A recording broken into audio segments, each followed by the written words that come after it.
ఓ వసుదేవా, నీవు పుత్రుని మూలంగా పితృరుణాన్ని తీర్చుకున్నావయ్యా. ఇక యజ్ఞం చేసి దేవరుణాన్ని తీర్చుకోవలసినది అని చెబితే మీరే నా చేత యజ్ఞం చేయించండి అన్నారు. మీరు ఉపదేశించిన ప్రకారం యజ్ఞం చేస్తానన్నాడు. మీరే ఋత్విజులై ఈ యజ్ఞాన్ని జరిపించాలన్నాడు. వినయంతో వారిని ప్రార్థించాడు. అప్పుడు ఆ మునీశ్వరులందరినీ కూడా వాళ్ళు అంగీకరిస్తే ఋత్విక్కులుగా వరించాడు. ఆ స్యమంత పంచక తీర్థంలో దేవేంద్రుడిని మించినటువంటి వైభవంతో భార్యా సమేతంగా ఏకదీక్షను తీసుకున్నాడు. యజ్ఞం చేశాడు వసుదేవుడు. అవబృధ స్నానం చేశాడు భార్యలతో కలిసి. వివిధ మణిమయ భూషణాలని, నూతన వస్త్రాలని, పరిమళభరితమైనటువంటి పూదండలని బ్రాహ్మణులకు, మునులకు అందరకు కూడా దానం చేశాడు, సంతోషింపజేశాడు. వాళ్ళందరినీ సత్కరింపజేశాడు. వారు కూడా శ్రీకృష్ణుని యొక్క అనుమతి తీసుకుని తమ తమ నివాసాలకు వెళ్ళారు. అప్పుడు ఉగ్రసేనుడు, బలరామకృష్ణుడు బలవంతం చేసి ప్రార్థిస్తే వాళ్ళ ప్రార్థన మీద యశోదా గోపికలు యశోదా, నందుడు మొదలైన గోపాలు ఇంకా కొంతకాలం అక్కడ నుండి 3 నెలలు ఉన్నారట. అక్కడ చాలా ఆనందంగా కృష్ణుడితో గడిపారు. బలరామకృష్ణులు యాదవ ప్రముఖులు నందునికి, అతని పరివారానికి తగినటువంటి వాళ్ళతో ఆనందంగా గడిపి, బలరామకృష్ణుడు ఈ నందుడికి, యశోదకి, యాదవులకి అందరికీ కూడా ఆభరణాలు, వస్త్రాలు, బహుమతులు ఇచ్చి వీడ్కొలిపితే వాళ్ళంతా బృందావనానికి బయలుదేరి వెళ్ళారట. ఆనందంగా కృష్ణ, మాధవ, గోవింద, పద్మనాభ అని శ్రీకృష్ణనామాన్ని స్తుతి చేస్తూ, శ్రీకృష్ణనామాలు జపిస్తూ, మాటిమాటికి వెనుతిరిగి చూస్తూ వెళ్ళలేక బయలుదేరి వెళ్ళారట బృందావనానికి. ఇక వర్షాకాలం వస్తున్నదని చెప్పి వర్షాకాలం రాగానే శ్రీకృష్ణాదులు తిరిగి ద్వారకకు వచ్చారట. ఇప్పుడు ప్రజలంతా అనుకుంటూ ఉన్నారట, శ్రీకృష్ణుడు తన గురువుగారి దగ్గర, సాందీపనీముని దగ్గర చదువు నేర్చుకుని విద్యాభ్యాసం చేసి గురువు రుణం తీర్చుకున్నారు. మరణించినటువంటి గురుపుత్రుడిని మళ్ళా యముడి దగ్గరికి వెళ్ళి తీసుకొచ్చి గురువు గారికి అప్పచెప్పాడని ప్రజలంతా చెప్పుకుంటూ ఉంటే దేవకీదేవి విన్నదట ఆ మాట. ఆవిడికి కాస్త ఆశ పుట్టింది. 6 పిల్లల పాపం. పుట్టిన తర్వాత కంసుడు వధించేశాడు వాళ్ళని ఒక్కసారి చూస్తే బాగుండుని అనిపించింది. కృష్ణుడి దగ్గరికి, బలరాముడి దగ్గరికి వచ్చి, నాయనలారా, మీరు సమర్థులు కాబట్టి అడుగుతున్నాను నేను, మీ గురువుగారి పుత్రుడిని బతికించి తీసుకొచ్చారట మీరు. అదేవిధంగా మీ సోదరులందరినీ కూడా తీసుకురావలసినది. వాళ్ళందరినీ ఒకసారి చూడాలని ఉన్నది. మిమ్మల్ని నమ్మాను నేను, నా యొక్క కోరిక తీర్చండి అని ప్రస్తుతిస్తూ దేవకీదేవి పలికితే, సుతలలోకానికి అమ్మ అలాగే తీసుకొస్తామన్నారు. సుతలలోకానికి బయలుదేరి వెళ్ళారు. భూలోకానికి కింద 6 లోకాలు ఉంటాయి. భూలోకం 7 లోకాలు ఉంటాయి. అతల, వితల, సుతల, రసాతల, తలాతల, మహాతల, పాతాళ లోకాలన్నారు. ఆ సుతలలోకం దేవతలు కూడా ఉండాలని కోరుకుంటారట. అంత బాగా ఉంటుందట. విశ్వకర్మ దాన్ని అంత చక్కగా నిర్మాణం చేశాడట. స్వర్గలోకం కంటే కూడా బాగుంటుందట. నువ్వు అక్కడికి వెళ్ళి ఉండవయ్యా అని పంపించాడు బలిచక్రవర్తిని విష్ణుమూర్తి వామనావతారంలో. బలిచక్రవర్తి సుతలలోకంలో ఉంటాడు. ఎవరైనా రాక్షసులు కనుక నీకు ఎదురు తిరిగినట్టయితే వారందరినీ కూడా నా గదాఘాతానికి గురి చేస్తానని శ్రీ మహావిష్ణువు వాగ్దానం చేసి ఆ సుతలలోకం ద్వారం దగ్గర ఇప్పటికీ కూడా కాపలా కూర్చుని బలిచక్రవర్తిని కాపాడుతూ ఉంటాడట శ్రీ మహావిష్ణువు. ఈ కల్పాంతం వరకు కూడా సుతలలోకంలో ఉన్న బలిచక్రవర్తి వచ్చే కల్పంలో దేవేంద్రుడు అవుతాడట. ఆ సుతలలోకం దగ్గరికి వెళ్ళాడు. బలిచక్రవర్తి దగ్గరికి వెళ్ళాడు. వెళ్ళి బలిచక్రవర్తి కృష్ణుణ్ణి, బలరాముణ్ణి చూసి చాలా ఆనందంగా గౌరవించి ఎదురొచ్చి స్వాగతం పలికాడు. అత్యంత అనురాగంతో పాదాభివందనం చేశాడు. సువర్ణపీఠాల మీద అధిష్ఠింపజేశాడు. వారి పాదాలకు అడిగాడు. శిరస్సు మీద భక్తితోటి చల్లుకున్నాడు ఆ నీళ్లు. కృష్ణుల్ని చూసి బలరామకృష్ణుల్ని చూచాడు. చక్కటి బట్టలు, నీలాంబర పీతాంబర్లను, మంచి బట్టలతోటి పీతాంబరధారి శ్రీకృష్ణుడు పచ్చటి వస్త్రాలు ధరిస్తాడు. నీలాంబరధారి బలరాముడు నల్లటి వస్త్రాలు ధరిస్తాడు. వాళ్ళకి చక్కటి వస్త్రాలు ఇచ్చాడు. పండ్లు, పాయసములు మొదలైన నైవేద్యాలు సమర్పించాడు. అనేక రకములైనటువంటి ఆభరణములు ఇచ్చాడు. ఆ శ్రీకృష్ణుడి యొక్క కాళ్ళు ఒత్తుతూ ఆనందం కలిగితే చాలా సేవించాడు. శ్రీకృష్ణుణ్ణి ప్రస్తుతించాడు ఈ బలి చక్రవర్తి. అప్పుడు బలి చక్రవర్తిని చూసి, బలి, మా అమ్మగారు కోరిందయ్యా, మేము వారి కుమారుల 6గురిని కూడా తీసుకువెళ్ళాలి. వాళ్ళు నీ లోకంలో ఉన్నారు, వాళ్ళని మాకు ఇవ్వవలసినది మేము తీసుకువెడతాము అన్నాడు. అంటే బలిచక్రవర్తి చాలా సంతోషంగా ఇచ్చాడట. వాళ్ళని తీసుకొచ్చి బయలుదేరి వచ్చాడు. ఈ విధంగా బలిచక్రవర్తి చేత స్తుతించబడిన వాడై, గౌరవించబడిన వాడై శ్రీకృష్ణుడు వచ్చి బయలుదేరి వచ్చాడు. ఇక తర్వాత ఘట్టం సుభద్రా పరిణయం చెప్పారు. ఇక్కడ వసుదేవుడికి బలరాముడు ఒక కుమారుడు, శ్రీకృష్ణుడు ఒక కుమారుడు, ఇంకా కొద్దిమంది కుమారులు ఉన్నారు. సుభద్ర ఒక కుమార్తె. సుభద్ర కూడా వృష్ణి వంశానికి చెందినదే, శ్రీకృష్ణునికి సోదరి, చాలా అందమైనటువంటి యువతి. ఆ ద్వారకానగరంలో తిరుగుతూ ఉన్నది. ఇంతలో అర్జునుడు తీర్థయాత్రలకు బయలుదేరాడు. ఇంద్రప్రస్థంలో ఉండగా వాళ్ళు ఒక నియమం పెట్టుకున్నారు. నారద మహర్షి వచ్చి పాండవుల 5 దగ్గరికి వచ్చాడు. వచ్చినటువంటి నారద మహర్షిని ధర్మరాజు గౌరవించి స్తుతించి కూర్చోబెట్టి పూజిస్తే ద్రౌపదిని తప్పించి దండం పెట్టమన్నారు. అప్పుడే కొత్తగా పెళ్ళైన అమ్మాయి, ఆవిడ నవవధువు. నారద మహర్షికి నమస్కరిస్తే దీర్ఘాయుష్మతి భవ అని ఆశీర్వదించి, అమ్మ లోపలికి వెళ్ళని అనుమతించి, నాయనలారా మీరు ఏదో ఒక విధమైనటువంటి నియమాన్ని పెట్టుకోండి. ఏ నియమో చెప్పలేదు వ్యాస మహర్షి. ఒక నియమాన్ని పెట్టుకోండి. ఎందుచేతనంటే స్త్రీ వల్ల ఎంతటి స్నేహబంధం కలిగినటువంటి అన్నదమ్ముల మధ్యనైనా సరే కలతలు వస్తాయి, గొడవలు వస్తాయి, మీ మధ్య రాకూడదు అని చెప్పి ఒక వృత్తాంతం చెప్పాడు. సుందుడు ఒకడు, ఉపసుందుడు ఒకడు, ఇద్దరు అన్నదమ్ములు, రాక్షసులు, మహాబలాఢ్యులు. వాళ్ళు తపస్సు చేశారు బ్రహ్మదేవుడి కోసం. తపస్సు చేస్తే మీకు ఏ వరం కావాలో కోరుకోండి అన్నాడు. మాకు మరణం లేని వరం ఇవ్వమన్నారు. ఏ రాక్షసుడైనా కోరే మొట్టమొదటి కోరిక అదే. అది కాదు లేవయ్యా, ఇంకోటి ఏదైనా కోరుకోండి, మరణాన్ని ఎందుకు పాడు చేసుకుంటారు, వచ్చే మరణాన్ని ఎల్లకాలం ఈ భూమి మీద ఉండాలంటే మీకు సాధ్యమవుతుందా? ఆ మరణం కూడా దేవతేనన్నారు, మృత్యుదేవత. మృత్యుదేవత మిమ్మల్ని ఆహ్వానిస్తూ ఉంటే ఎందుకు కాలదన్నుకుంటారు? ఇంకేదైనా మరణము లేనటువంటి ఏదైనా ఒక వేరే కోరిక ఏదైనా కోరుకోండి, మరణం ఏ తావుల్లో ఉంటుందో అవి గుర్తించి కోరుకోండి అన్నారు. ఆ సుందోపసుందులు ఇద్దరు ఎటువంటి వాళ్ళంటే ఒకే కంచంలో తిని ఒకే మంచం మీద పడుకునేటటువంటి వాళ్ళు. అంత స్నేహం వాళ్ళిద్దరికీ. వాళ్ళిద్దరి మధ్యలో ఉన్నటువంటి అనురాగబంధం చాలా శ్రేష్టమైనటువంటిది. ఆలోచించి మేము ఒకళ్ళ చేతిలో ఒకళ్ళని మరణించాలన్నారు. అది జరిగే పని కాదని వాళ్ళ నమ్మకం. అలాగే కానివ్వండి అన్నాడు. ఆయన వరం ఇచ్చాడు. దేవతలని వాళ్ళు మామూలే, వాళ్ళు దేవలోకం మీద పడడం, దేవతలను బాధించడం, మానవుల్ని బాధించడం, సమస్త భూతాలని బాధించడం, దుష్కార్యాలు చేయడం, రాక్షసులు కదా. చేస్తూ ఉంటే మళ్ళీ మునీశ్వరులు, దేవతలు బ్రహ్మదేవుడి దగ్గరికి వెళ్ళి మొరపెట్టుకున్నారు.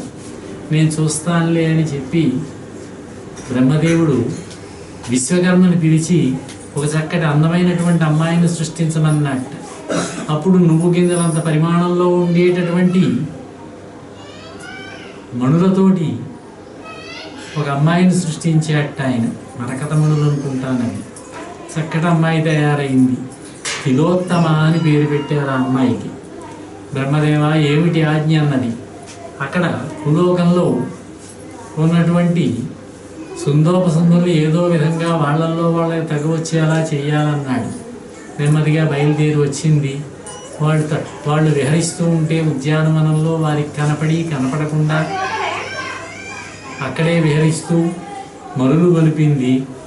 వాళ్ళిద్దరూ కూడా చూశారు. వాళ్ళిద్దరి యందు కూడా కోరిక కలిగింది ఒకేసారి. ఈవిడ నీ వదినవుతుందిరా, తల్లితో సమానం అంటాడు అన్నగారు. కాదన్నయ్యా, నీకు ఈవిడ మరదలు, కూతురు అవుతుందంటాడు. కూతురు వరస అంటాడు తమ్ముడు. అక్కడ మొదలైనటువంటి ఇద్దరికి చివరికి ఇద్దరూ కూడా ఆవిడ దగ్గరికి వెళ్ళి పెళ్లి చేసుకోమన్నారు.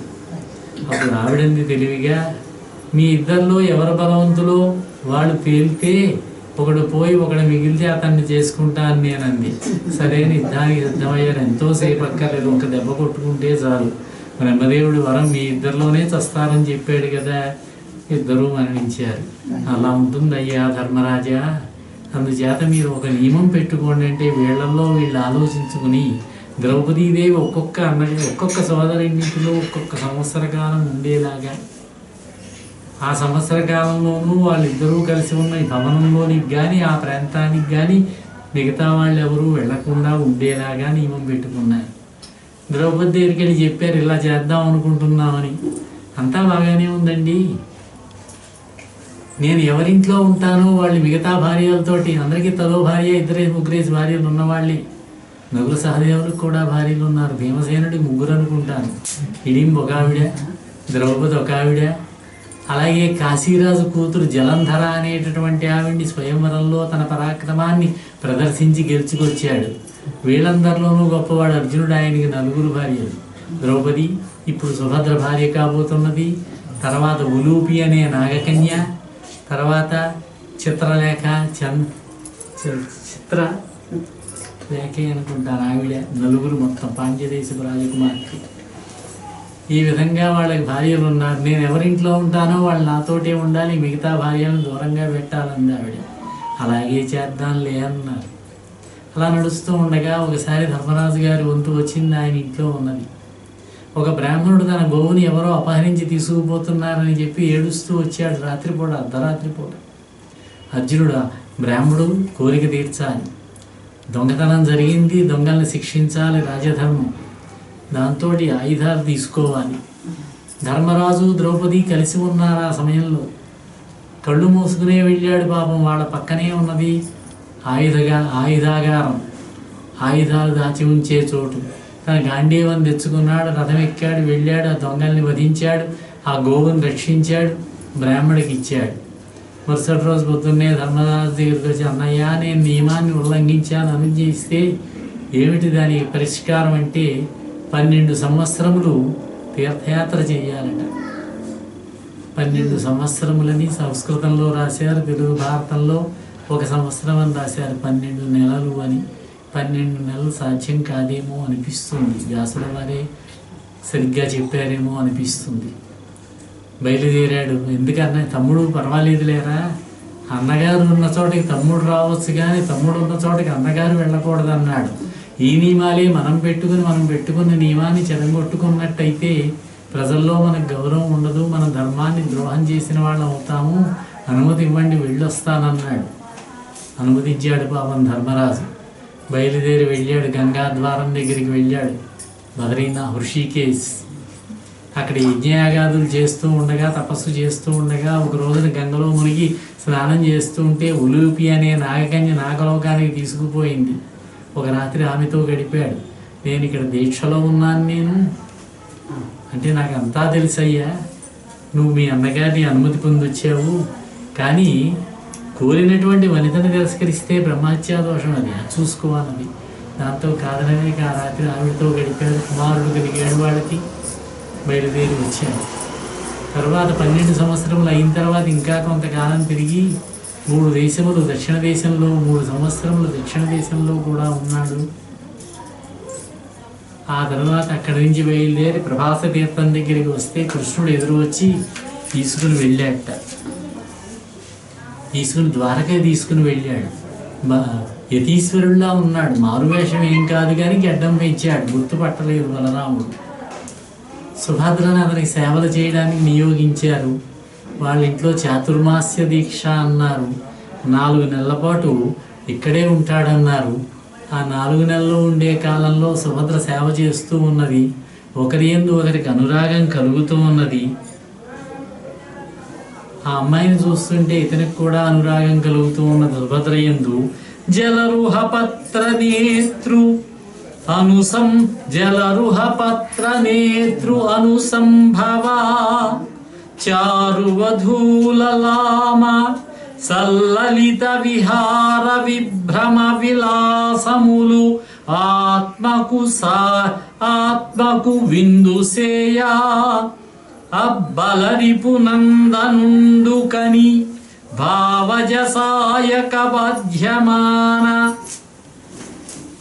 విహ్వల హృదయాబ్జుడై నిలిపెన తరుణీమణి ఎందు చిత్తము. అతని సమీపంలోనే సంచరిస్తూ ఉన్నటువంటి ఆ సుభద్రను చూశాడు. ఆవిడ యొక్క అందచందాలకి, సౌభాగ్యానికి, ఆవిడ యొక్క సౌందర్యానికి, హృదయానికి హత్తుకోగా అర్జునుడు మన్మధుని యొక్క బాణాలకు గురి అయ్యాడు. ఆమె యందు తన మనస్సును లగ్నం చేసుకున్నాడు, తన హృదయాన్ని. ఆ అమ్మాయి కూడా అర్జునుడింటే మాయారూపంలో, మాయరూపం ఏం కాదు, తపసి రూపంలో ఉన్నటువంటి అర్జునుడి యందు తన మనస్సును లగ్నం చేసింది. ఒక రోజున రైవత పర్వతానికి వీళ్ళంతా వెడితే సమయం చూసుకుని రథం ఎక్కించుకుని తీసుకువెళ్ళాడు. బలరాముడు కొంచెం ఆవేశం చెందాట, మనం వెళదాము, ఓడిద్దాము అని. అప్పుడు శ్రీకృష్ణుడిని అతన్ని సానుకూలపరిచి, అన్నయ్యా మన మేనత్త కొడుకే కదా అని అతన్ని సమాధానపరిస్తే చివరికి కానివ్వమన్నాడు. వసుదేవుడికి అంగీకారం అయింది కాబట్టి ఇంకా బలరాముడు కూడా ఏమీ మాట్లాడలేకపోయాడు. ఈ విధంగా అర్జునుడు సుభద్రని వివాహం చేసుకున్నాడు. ఆ వృత్తాంతాన్ని కూడా దశమ స్కంధంలో మనకి చెప్పారు. తర్వాత కొంతమంది ఋషులందరినీ తీసుకుని శ్రీకృష్ణుడు మిథిలా నగరానికి వెళ్ళాడు. ఇందాకనే ఈ విషయాన్ని స్పృశించాం. బలరాముడు శ్రీకృష్ణుడు కలిసి మిథిలా నగరంలో శృతదేవుడు అనే ఒక బ్రాహ్మణుడు ఉండేవాట. ఆయన పేరు శృతదేవుడు. అతడు శ్రీ మహావిష్ణువు యొక్క భక్తుడు. ఆయన ఏ విధమైనటువంటి రాగము, ద్వేషము మొదలైనటువంటి వికారాలేవి లేనటువంటి వాడు, నిర్మలమైనటువంటి చరిత్ర కలిగినటువంటి వాడు. కోపం అంటే ఏమిటో తెలియదట అతనికి. శాంత స్వభావుడు, వేదార్థాలు తెలిసినవాడు, తనంత తానుగా ప్రాప్తించినది కొంచెమైనా సరే మహదానందంగా భావించేవాడు. ఆ శృతదేవుడు నిత్యము కూడా విద్యుక్త ధర్మాలను నిర్వహిస్తూ ఉన్నాడు, గృహస్థ ధర్మాన్ని పాలిస్తూ ఉన్నాడట. ఆ దేశానికి రాజు, మిథిలా నగరానికి రాజుని జనకుడు అంటారు. ఒక్కొక్కళ్ళకు ఒక్కొక్క పేరు ఉంటుంది కానీ అందరినీ జనకుడనే అంటారు. బహుళాశ్వుడు అనేవాడు ఇప్పుడు రాజుగా ఉన్నాడు. అతడు కూడా నిర్మలాంతరంగుడై ఏ పని చేసినా సరే ధర్మాన్ని విస్మరించకుండా చేస్తూ ఉండేవాడు. శ్రీకృష్ణుడికి వారిద్దరి మీద కూడా అనురాగం కలిగింది. ఒకసారి వాళ్ళకి దర్శనం ఇవ్వాలనుకున్నాడు. వాళ్ళని చూడాలనుకున్న ఉత్సాహంతో శ్రీకృష్ణుడు బయలుదేరాడు, రథాన్ని అధిరోహించాడు, ద్వారకా నగరంలో బయలుదేరాడు, మిథిలా నగరానికి బయలుదేరి వెళ్ళాడు. అతను కూడా అనేక మంది ఋషీశ్వరులు, వామదేవుడు, అత్రి, కృష్ణ, రామ, అసిత, అరుణ, బృహస్పతి మొదలైనటువంటి మునులంతా కూడా బయలుదేరి వెళ్ళారట. బలరాముడు కూడా వెళ్ళాడు. వాళ్ళతో పాటు సుఖమహర్షి కూడా వెళ్ళాడు. ఇప్పుడు ఈ కథని చెబుతూ ఉన్నటువంటి పరీక్షిత్ మహారాజుకి ఈ భాగవతాన్ని చెబుతూ ఉన్నటువంటి సుఖమహర్షి కూడా బయలుదేరి వెళ్ళాట. మార్గంలో ఆవర్త దేశము, కురు దేశము, కురుజాంగల దేశాలంటారు. కురుజ, అంగల, వంగదేశము, మత్స్యదేశము, పాంచాల దేశము మొదలైనటువంటి దేశాల యొక్క ప్రభువులంతా కూడా శ్రీకృష్ణుడికి నానా విధములైనటువంటి కానుకలు ఇచ్చారు, సత్కరించారు, గౌరవించారు, పూజించారు. వారందరి యొక్క క్షేమాన్ని, యోగక్షేమాలు అడిగి తెలుసుకున్నాడు. ఆప్యాయంగా మాట్లాడాడు వారితోటి. తర్వాత కొన్నాళ్ళు ప్రయాణం చేశాడు. విదేహ నగరాన్ని చేరాడు. శ్రీకృష్ణుడు వస్తున్నాడని ముందే తెలిసింది ఆ దేశపు రాజైనటువంటి బహుళాశ్వుడికి. అనేకములైనటువంటి పదార్థాలు తీసుకుని వెళ్ళాడు. శ్రీకృష్ణుడికి స్వాగతం చెప్పాడు. శృతదేవుణ్ణి కూడా తీసుకువెళ్ళాడు. ధర్మాత్ముడైనటువంటి హరిభక్తుడైనటువంటి ఈ బ్రాహ్మణ ప్రముఖుణ్ణి తీసుకుని వారిద్దరినీ కూడా శ్రీకృష్ణుడు సమ్మానించాడు. వారిద్దరూ నమస్కరించారు శ్రీకృష్ణుడికి. వినమ్రులై ప్రణామాలు చేశారు. కృష్ణ, దయాసాగర, నీవు ఈ మునీశ్వరులు మా గృహానికి వచ్చి మమ్మల్ని అనుగ్రహించాలి అని ఇద్దరు ఒకేసారి అడిగారట. అటు రాజుగారు అడిగారు, ఇటు శృతదేవుడు అడిగారు. మా పూజలు మీరు స్వీకరించాలి అన్నారట. అలాగే వస్తాం తప్పకుండా అన్నట్టు ఆయన. 2 వేషములు ధరించాట శ్రీకృష్ణుడు. ఏకకాలంలో బహుళాసురుడింటికి వెళ్ళాడు, రాజుగారింటికి, శృతదేవుడింటికి వెళ్ళారు. రాజుగారింటికి వెడితే ఆయన మహారాజు కనుక బంగార వాసనం ఇచ్చి బహుళాసురుడు కృష్ణుడిని కనకాసనముల మీద కూర్చోబెట్టాడు. బంగారు, వెండి కలశాలతోటి, జలాలతోటి ఆయన పాదాలు కడిగాడు. పవిత్ర తీర్థాన్ని తాను తన భార్య, బంధువులు అందరూ కూడా శిరస్సు మీద చల్లుకున్నారు. శాస్త్రోక్తంగా పూజించాడు. మణిభూషణాలు, వస్త్రములు, హారములు, సుగంధలేపనములు ఇవన్నీ కూడా సమర్పించాడు. భక్తితోటి హారతులు ఇచ్చాడు. షడ్రసోపేతంగా భోజనం పెట్టాడు. తాంబూలాన్ని ఇచ్చాడు. శ్రీకృష్ణుడిని గౌరవించాడు. ఈ విధంగా పాదాలు తన ఒడిలో పెట్టుకుని ఒత్తుతూ అన్నట్టు, పురుషోత్తమ, సమస్త ప్రాణుల ఆత్మల్లోనూ కర్మసాక్షివై ఉంటావు నువ్వు. ఈయన జనక మహారాజు అంటే విదేహ నగరాన్ని పరిపాలించేటటువంటి మిథిలా దేశానికి రాజు అయినటువంటి జనకుడు మహా ధర్మవేత్త. ఆయన ఎవరు పరిపాలించినా కూడా మహాజ్ఞానులు. వాళ్ళు సంసారంలోనే ఉంటారు, గృహస్థులుగానే ఉంటారు, కానీ జ్ఞానులుగా ఉంటారు. వాళ్ళు ముక్తిని పొందుతారు. ఆ విధంగా వాళ్ళు. పురుషోత్తమ, నువ్వు సమస్త ప్రాణుల యొక్క ఆత్మల్లోనూ కూడా కర్మసాక్షిగా ఉంటావయ్యా. పరమశివుడు చతుర్భుజుడు అయినా సరే నీ భక్తులకు సాటిదారని అంటూ ఉంటావు నువ్వు. అటువంటి నీ మాటలు సార్థకమయ్యేలాగా నీ పాదపద్మాల మీద ఏదో కొద్దిగా భక్తి కలిగినటువంటి నన్ను సామాన్యుడు అనుకోకుండా మా ఇంటికి వచ్చావు. నీ భక్తవాత్సల్యానికి ఇదే నిదర్శనమయ్యా. నీ పాదసేవలో ఆనందించేటటువంటి మహాత్ములు దాన్ని విడిచిపెట్టి ఉండలేరు. ఎప్పుడూ కూడా శాంత స్వభావులై నిష్కాములై నిన్ను నీ యందు భక్తి కలిగినటువంటి యోగి శ్రేష్ఠులకు నిన్ను నీవే సమర్పించుకుంటూ ఉంటావు మహాత్మా అని శ్రీకృష్ణ పరమాత్మని ధ్యానించాడట. ధ్యానించి, పురుషోత్తమ, నువ్వు ఈ ముని సమూహము కొన్నాళ్ళు నా దగ్గరే ఉండండి, ఇక్కడే ఉండండి. నీ పాదధూళితోటి నా మందిరాన్ని సోకితే చాలు, నేను ధన్యుణ్ణవుతాను అని ప్రార్థించాడట. ఆయన యొక్క ప్రార్థనలకు సంతోషించిన వాడే శ్రీకృష్ణుడు మిథిలాలో అక్కడ ఉన్నటువంటి ప్రజలకు ఆనందాన్ని కలిగిస్తూ కొంతకాలం ఉన్నాడట. ఇక్కడ ఇంకా శృతదేవుడి ఇంటికి వచ్చాడు. బ్రాహ్మణుడు, ఈయన సామాన్యుడు. ఆ వచ్చినటువంటి శ్రీకృష్ణుడిని, మునుల్ని తన ఇంటికి తీసుకుని వెళ్ళాడు. దర్భాసనాలు వేశాడు. బంగారపాసనాలు ఎక్కడుంటాయి ఈయనకి? దర్భాసనాలు వేశాడు. అతడు, అతని భార్య శ్రీకృష్ణుని యొక్క పాదపద్మాలను కడిగారు. ఆ జలాన్ని, ఇక్కడ కూడా జలాన్ని శిరస్సు మీద చల్లుకున్నారు. తులసిమాలలు, తామర పూల హారాలు వారికి సమర్పించారు, పూజించారు. ఈ ఇల్లు అనేటటువంటి చీకటి మృతిలో పడి కొట్టుకుంటున్న నా దగ్గరికి శ్రీకృష్ణుడు తానుగా రావడం, తనంత తానుగా రావడానికి నేను ఎంతటి తపస్సు చేశాను కదా అని సంతోషించాట. ఆ శ్రీకృష్ణుడి యొక్క పాదాలు కలిగినటువంటి పాదజలాన్ని ఇల్లంతా కూడా నాలుగు మూలలా కూడా చల్లాడట. మిక్కిలి భక్తితోటి కృష్ణుడిని తన మనస్సులో నిలుపుకున్నాడు. శ్రీకృష్ణుడికి పత్రము, పుష్పము, తోయము, ఫలము, జలము మొదలైనటువంటివి సమర్పించాడు. భక్తిభావంతో ఈ విశ్వానికి కూడా మూల కారణమైనటువంటి శ్రీకృష్ణ పరమాత్మ నా ఇంట్లో భోజనం చేశాడు, నా కోరిక ఫలించిందనుకున్నాడు. సాటిలేని ఆనందాన్ని పొందాడు. నాట్యం చేశాట ఆ ఆనందంతో. ఆ శృతదేవుడు, అతని భార్య, అతని యొక్క పుత్రులు శ్రీకృష్ణుడిని స్తుతించారట. ఇక్కడ కూడా శ్రీకృష్ణుడి యొక్క పాదాలను తన ఒడిలో ఉంచుకొని పాదములను నొత్తాడు. భక్తవత్సల, నా భాగ్యం ఎటువంటిదో కానీ నీవు నా ఇంటిని దర్శించావయ్యా. శివుడు, బ్రహ్మదేవుడు మొదలైనటువంటి వాళ్ళు కూడా దర్శించలేనటువంటి నిన్ను నేను దర్శించగలిగాను స్వామి. మునీంద్రుల యొక్క, యోగి శ్రేష్ఠుల యొక్క హృదయ పద్మాలలో నిరంతరము నివసించేటటువంటి నీ యొక్క దివ్య మంగళ స్వరూపం నా కన్నులకు కనిపించింది.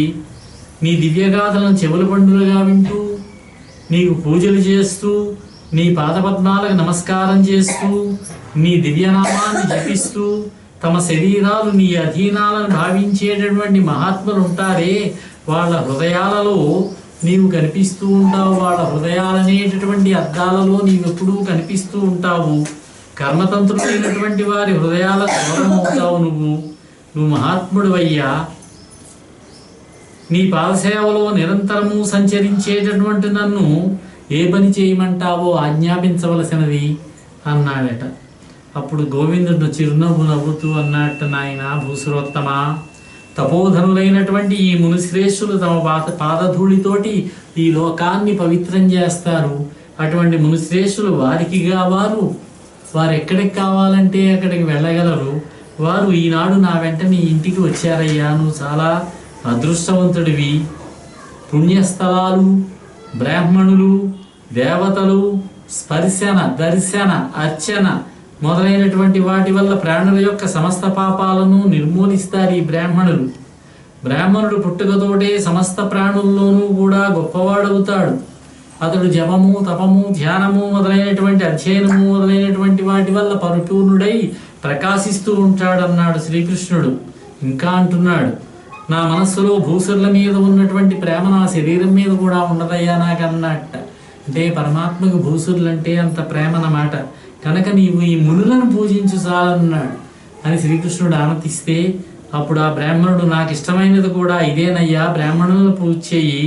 బ్రాహ్మణులను పూజ చేసినట్లయితే నన్ను 10,000గా భావించి పూజించినట్లుగానే భావించి సంతోషిస్తాను నేను. కాబట్టి నిర్మలమైనటువంటి భక్తితోటి, సుస్థిరమైనటువంటి భక్తితోటి ఈ బ్రాహ్మణులను పూజించు అన్నాడు. అప్పుడు శ్రీకృష్ణుని ఆజ్ఞ ప్రకారం ఆ శృతదేవుడు అత్యంత భక్తితోటి ఆ మునీశ్వరులందరినీ కూడా పూజించాడు. ఈ విధంగా శ్రీకృష్ణుడు బహుళాసుడనేటటువంటి మిథిలానగర చక్రవర్తిని, శృతదేవుడనేటటువంటి హరిభక్తుడైనటువంటి బ్రాహ్మణుణ్ణి కరుణతోటి కటాక్షించాడు. వారికి శుభాలను ప్రసాదించాడు. వారి దగ్గర సెలవు తీసుకున్నాడు. మళ్ళీ రథమెక్కి ద్వారకా నగరానికి చేరుకున్నాడు. ఈ విధంగా శ్రీకృష్ణ పరమాత్మ అనేక మందిని అనుగ్రహించాడని చెప్పారు. ఇక తర్వాత శృతి గీతలు అని చెప్పారు. సుఖమహర్షి ఈ విధంగా పరీక్షిత్తుకు చెప్పిన తర్వాత శృతి గీతలు అనేటటువంటి వాటిని వినిపించాడు. ఇది కూడా భాగవతంలో ఉన్నటువంటి ఒక వృత్తాంతం ఇది. తర్వాత పరీక్షిత్ మహారాజుకి సుఖమహర్షి విష్ణు సేవ యొక్క గొప్పతనాన్ని చెప్పాడు. విష్ణు సేవ యొక్క ప్రాశస్యాన్ని చెప్పాడు. అడుగుతున్నాడు పరీక్షిత్ మహారాజు, మునీంద్ర, శివుని సేవించేటటువంటి దేవతలు, మానవులు సుఖ సంతోషాలతో జీవిస్తారు కదా. ఎవరైనా సరే పరమేశ్వరుణ్ణి స్తుతి చేసినట్లయితే సుఖ సంతోషాలతో జీవిస్తారు. అదే విష్ణువుని సేవించేటటువంటి మునీశ్వరులు నిరుపేదలుగా ఉంటారు. చెప్పుకున్నాం మనం. ఒక కంచెర్ల గోపరాజు మొదలైన వాళ్ళంతా ధనాన్ని సంపాదించుకోలేదు విష్ణువుని పూజించి.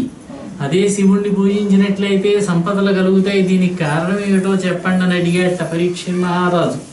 దానికి సుఖమహర్షి చెబుతున్నాడు, శివుడు మహాశక్తి సంపన్నుడయ్యా.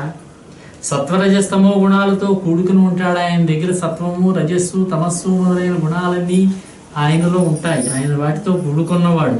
కాబట్టి పరమేశ్వరుడిని ఎవరైనా సేవించినట్లయితే వాళ్ళు మహదైశ్వర్య సంపన్నులు అవుతారు. అదే శ్రీహరి అయినట్లయితే ఈ త్రిగుణాలకి అతీతుడైన సత్వము, రజస్సు, తమస్సు అనే 3 గుణాలకి అతీతంగా ఉంటాడు. అందుచేత ఆయన్ను కొలిచేవాళ్ళు కూడా రాగద్వేషాలతోటే ఉంటారు. వాళ్ళు ఏ విధమైనటువంటి సంపదలను కోరరు. వాళ్ళు ధర్మరాజు రాజసూయ యాగం చేశాడు. తర్వాత నారదాది మహర్షుల వారిని ఎన్నో పుణ్యకథలు విన్నాడు. ఇప్పుడు నీవడిగిన ప్రశ్నే అడిగాడు. దానికి శ్రీకృష్ణుడు సమాధానం చెప్పేట ధర్మరాజుకి. కృష్ణుడిని అడిగాట ధర్మరాజు ఈ ప్రశ్న. నువ్వు నన్ను అడిగిన ప్రశ్నే ఆయన్ని అడిగాడు. అప్పుడు కృష్ణుడు చెప్పాడు, మహారాజా, ధర్మరాజా, ఎవరి మీద నాకు అనుగ్రహం కలుగుతుందో భగవద్గీతలో కూడా చెప్పారు. ఈ మాట శ్రీకృష్ణుడు చెప్పాడు అర్జునుడితోటి. ఎవరి మీద అయితే నాకు అనుగ్రహం కలుగుతుందో ఆ ఉత్తముడి యొక్క సమస్త సంపదలని కూడా నేను హరిస్తాను, ధనం లేని వాడినిగా చేస్తాను. అప్పుడే నా యందు భక్తి నిలబడుతుంది ఆ భక్తుడికి. అతడు ధనహీనుడై శోకిస్తాడు. బంధువులు అతన్ని వదిలేస్తారు. అప్పుడు నేనే ఆధారం అవుతాను అతనికి. అతడు నిస్సహాయుడా అన్నిటినీ విడిచిపెడతాడు. నా భక్తులతో స్నేహం చేస్తాడు. క్రమంగా విజ్ఞానాన్ని సంపాదిస్తాడు. తుదకు అవ్యయానంద చిత్తుడవుతాడు. వైకుంఠ ప్రాప్తికి అర్హుడవుతాడట. అందుచేత అతని సంపదలను నేను హరిస్తానంటాడు.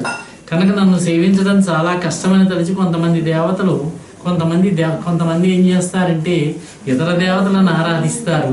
అలా ఇతర దేవతలను ఆరాధించి వాళ్ళ యొక్క అనుగ్రహాన్ని సంపాదించి ఐశ్వర్యాలు సంపాదించి అదే నిజం అనుకుంటారు. వాళ్ళు కృతజ్ఞులు అవుతారు. తమ శుభాల కారకులైనటువంటి ఆ దేవతలని మర్చిపోతారు. వాళ్ళు చివరికి ఏ దేవతల వల్ల మనం లాభపడ్డామో ఆ దేవతలనే మర్చిపోతారట. దీనికి ఒక కథ ఉంది, అది కూడా చెబుతానని చెప్పి శ్రీకృష్ణుడు ధర్మరాజుకు చెప్పాట. పూర్వం వృకాసురుడు అని చెప్పి ఒక రాక్షసుడు ఉన్నాడు. శకుని అనేటటువంటి రాక్షసుడు ఒక ఆయన కొడుకు వృకాసురుడు. రాక్షసుడు అన్నాం గనక దుర్మార్గుడు, సకల జిల్లను బాధిస్తూ ఉన్నాడు. ఒకరోజు ఆ రాక్షసుడు, ఆ వృకుడు నారదుడిని చూశాట. నారద మహర్షికి నమస్కారం చేశాడు. మునీశ్వర, నువ్వన్నీ తెలిసినటువంటి బుద్ధిమంతుడు అయ్యా. నువ్వు త్రిమూర్తుల్లో ఎవరు తమ్ము సేవించే భక్తులు శీఘ్రంగా వరాలిస్తారో చెప్పమన్నట్ట. త్రిమూర్తులు ఉన్నారు కదా, బ్రహ్మ విష్ణు మహేశ్వరులు. వాళ్ళని పూజించినట్లయితే ఎవరు తొందరగా వరాలిస్తారు? నా మీద దయతో ఈ సంగతిని నాకు చెప్పవలసింది అని వృకాసురుడు నారదుడిని అడిగితే నారదుడు చెప్పాట వృకాసురుడితోటి. దుర్గుణాలు గలవారి మీద ఆగ్రహము, సుగుణవంతుల మీద అనుగ్రహము వెంటనే చూపే దైవం త్రిమూర్తుల్లో ఒక్క పరమశివుడేట. దుర్గుణాలు లేనటువంటి వాళ్ళ మీద అనుగ్రహం చూపిస్తాట సుగుణవంతుల మీద. దుర్గుణాలు గల వాళ్ళ మీద వెంటనే కోపడి ఆగ్రహాన్ని చెందుతాట పరమశివుడు. ఈ సంగతి తెలిసే బాణాసురుడు ఒకడు, రావణాసురుడు ఒకడు, హిరణ్యకశిపుడు ఒకడు. హిరణ్యకశిపుడు బ్రహ్మను గురించి తపస్సు చేశాడు అనుకోండి. వీళ్ళంతా కూడా శివుడి గురించే తపస్సు చేశారట, వరాలు పొందారట వాళ్ళు. కనుక నీవు కూడా శివుడిని భక్తితో పూజించవయ్యా, నీ యొక్క కోరిక తీరుతుంది అన్నట్ట. వెంటనే వృకాసురుడు బయలుదేరాడు. కేదార తీర్థానికి వెళ్ళాట. కేదారనాథ్ అన్నమాట. అక్కడ మహేశ్వరుని గురించి భయంకరంగా ఘోరమైనటువంటి తపస్సు చేశాట.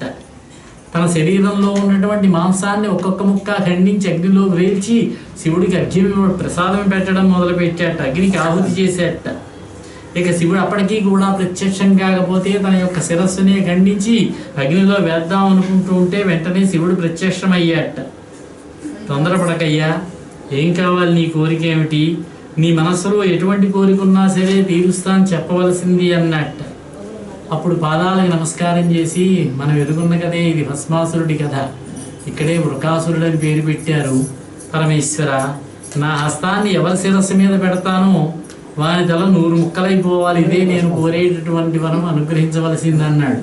ఇచ్చాను పొమ్మన్నాడు. ఆయన ఎక్కడికి వెళ్తావు లేవయ్యా, ముందు నన్ను పరీక్ష చేసుకొని నువ్వు ఇచ్చినటువంటి వరం యథార్థం అవుతుందో కాదో నీ శిరస్సు మీదే నా చేయి పెట్టి చూస్తానన్నాడు. శివుడు పరిగెత్తడం మొదలుపెట్టాట. 3 లోకాలు భీతిల్లాయి.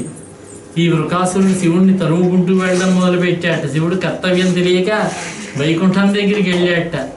ఆ వైకుంఠం దగ్గరికి వెళ్ళి శ్రీ మహావిష్ణువు దగ్గరికి వెళ్ళాడు. శ్రీ మహావిష్ణువు లక్ష్మీదేవితో అలరిస్తూ ఉన్నటువంటి శ్రీ మహావిష్ణువు చూసి, ఏమిటి పరమేశ్వర, ఏమిటి సంగతి అన్నాడు. జరిగిందంతా చెప్పాడు. అప్పుడు విష్ణువు ఒక బొటువు వేషం వేసుకుని వచ్చాడట. మనం వేరే కథలో చూసినది మోహిని అవతారం అంటాము. ఇక్కడ బొటువు వేషం, ఒక బ్రాహ్మణ బొటువుగా వచ్చాడట. బంగారు మొలతాడితోటి, పట్టుగొడుగుతోటి, మంచి తెల్లని జందెపు పోగుతోటి, దండక మండలాలతోటి నెమ్మదిగా దానవుడి దగ్గరకు వచ్చాడు. వచ్చినటువంటి వృత్రాసురుడి దగ్గరకు వచ్చి వృత్రాసురుడిని చూసి నమస్కారం చేశాడు. ఈ బ్రాహ్మణ బొటువే నమస్కారం చేశాడు. మంచి మంచి మాటలతోటి ఆ రాక్షసుడిని మాటల్లో పెట్టాడు. ఇట్లా ఎందుకు అలసిపోయి ఇంత దూరం వచ్చావయ్యా అన్నాడు. అన్ని సుఖాలకి మూలమైనటువంటి ఈ శరీరాన్ని సుఖపెట్టకుండా ఎందుకయ్యా కష్టపడతావు, ఇంత దూరం ఎందుకు పరిగెత్తుకొచ్చావు, కాసేపు విశ్రాంతి తీసుకో, ఇంతకీ నీ ప్రయాస కారణం ఏమిటి అని అడిగాడట ఆ వటువు ఈ వృత్రాసురుణ్ణి. అతను చక్కగా తీయగా మాట్లాడుతుంటే కుర్రాడు కూడా అందంగా బాగున్నాడేమో సంతోషించిన వాడై తాను కావలసినటువంటి పని చెప్పాడట. నేనేం చెయ్యాలనుకుంటున్నాను. అప్పుడు ఆ వటువు శ్రీహరి వటువు రూపంలో ఉన్నాడు. మునుపు దక్షుని శాపం వల్ల పిశాచాలకు అధిపతి అయినటువంటి పరమేశ్వరుడు అసత్య భాషణుడయ్యాడయ్యా. ఆయన గారి చేష్టలు మాకేమీ కొత్త కాదు. అందుచేత శివుడి యొక్క మాటలు నువ్వేమీ నమ్మద్దు నువ్వని చెప్పాట. పరమేశ్వరుడు సత్యభాషణుడే అయినట్లయితే నీ శిరస్సు అతను తలకి తగలకుండా ఎందుకు పారిపోతాడయ్యా, భయంతో ఎందుకు పరిగెత్తికెళ్ళిపోతాడు? ఇంతకీ శివుని విషయంలో నమ్మదగినది ఏముంది అని చెప్పని ఇంకా చెబుతున్నట్ట. నీవు ఇక్కడ చిన్న పొరపాటు చేస్తున్నావయ్యా. అశుచివై పరమేశ్వరుని తాకకూడదు. నువ్వు అశుచిగా ఉన్నావు కదా, కాబట్టి కాళ్ళు చేతులు కడుక్కో, శుభ్రంగా మొహం కడుక్కో, నోరు పుక్కిలించు, అప్పుడు శివుడిని వెంబడించు, అప్పుడు ఆయన నీకు దొరుకుతాడు, అప్పుడు స్పృశించు అన్నాడు. ఇదేదో బాగుందనుకున్నాడు. అక్కడ ఉన్నటువంటి సరోవరంలో దిగాడు. అనవసరంగా సందేహాలు పెట్టుకోకయ్యా, ముందు వెళ్ళి మొహం కడుక్కు తీసుకురా అన్నాడు. అప్పుడు విష్ణుమాయ వల్ల వృకాసురుడు, విష్ణుమూర్తి యొక్క మాయ, ఆ వృకాసురుడు తను ఏం చేయబోతున్నాడో మర్చిపోయాడు. తమోగుణం ఆవరించింది. నీళ్ళలో దిగాడు, కాళ్ళు చేతులు కడుక్కున్నాడు, తుడుచుకుందామని తల మీద నెత్తి మీద చేయి పెట్టుకున్నాడు. ఇంకేముంది, వాడే మరణించాడు. ఇలా ఉంటుందయ్యా అని చెప్పి శ్రీకృష్ణుడు ధర్మరాజుకు చెప్పాడు ఈ కథ. శ్రీమన్నారాయణ మీద పూలవర్షం కురిపించారట దేవతలంతా కూడా. ఈ విధంగా ఉంటుందయ్యా అని చెప్పాట. అని చెప్పి విష్ణువు ఇంకా అంటున్నట్ట దేవతలతోటి, సకల లోకాలకి అధిపతి, సకల లోకానికి కీడు చేసే, సకల లోకాలకి అధిపతి మీద కీడు చేసినటువంటి వాడికి సాగు తప్పదు. ఇలాంటి దుర్మార్గులకు అలాంటి వరాలు ఇవ్వకూడదు.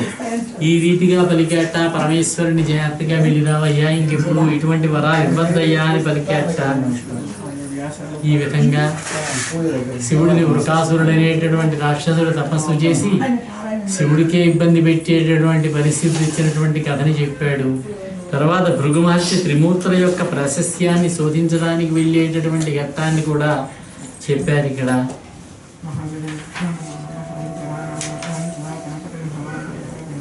ఇంకొక పురాతన గాథ ఉన్నదయ్యా పరీక్షిత్ మహారాజా. ఆ వృత్తాంతాన్ని చెబుతాను, వినవలసింది. పూర్వకాలంలో తపోధనులైనటువంటి మునులు చాలామంది సరస్వతీ నదీ తీరంలో ఉండేవారు. వాళ్ళు అనేక యాగాలు వైభవపేతంగా చేసేవారు. అప్పుడు వాళ్ళకు ఒక సమస్య వచ్చింది, ఒక ప్రశ్న వచ్చింది. బ్రహ్మ విష్ణు మహేశ్వరుల్లో ఎవరు గొప్పవారు? ఇది చర్చ. అది తెలుసుకోవడం కోసం భృగు మహర్షిని పంపించారట. భృగు మహర్షి నెమ్మదిగా నేను పరీక్ష చేసి వస్తానన్నాడు. బ్రహ్మదేవుడి దగ్గరికి వెళ్ళాట. ముందు బ్రహ్మలోకానికి వెళ్ళాడు. బ్రహ్మదేవుడి దగ్గరికి మనం సాధారణంగా వెళ్ళినప్పుడు బ్రహ్మదేవుడిని స్తుతి చేయాలి. కానీ భృగు మహర్షి పరీక్ష చేయడానికి వచ్చాడు కనుక స్తుతి చేయకుండా అలా నిలబడి ఉన్నట్ట, మాట్లాడకుండా మౌనంగా నిలబడి ఉన్నట్ట.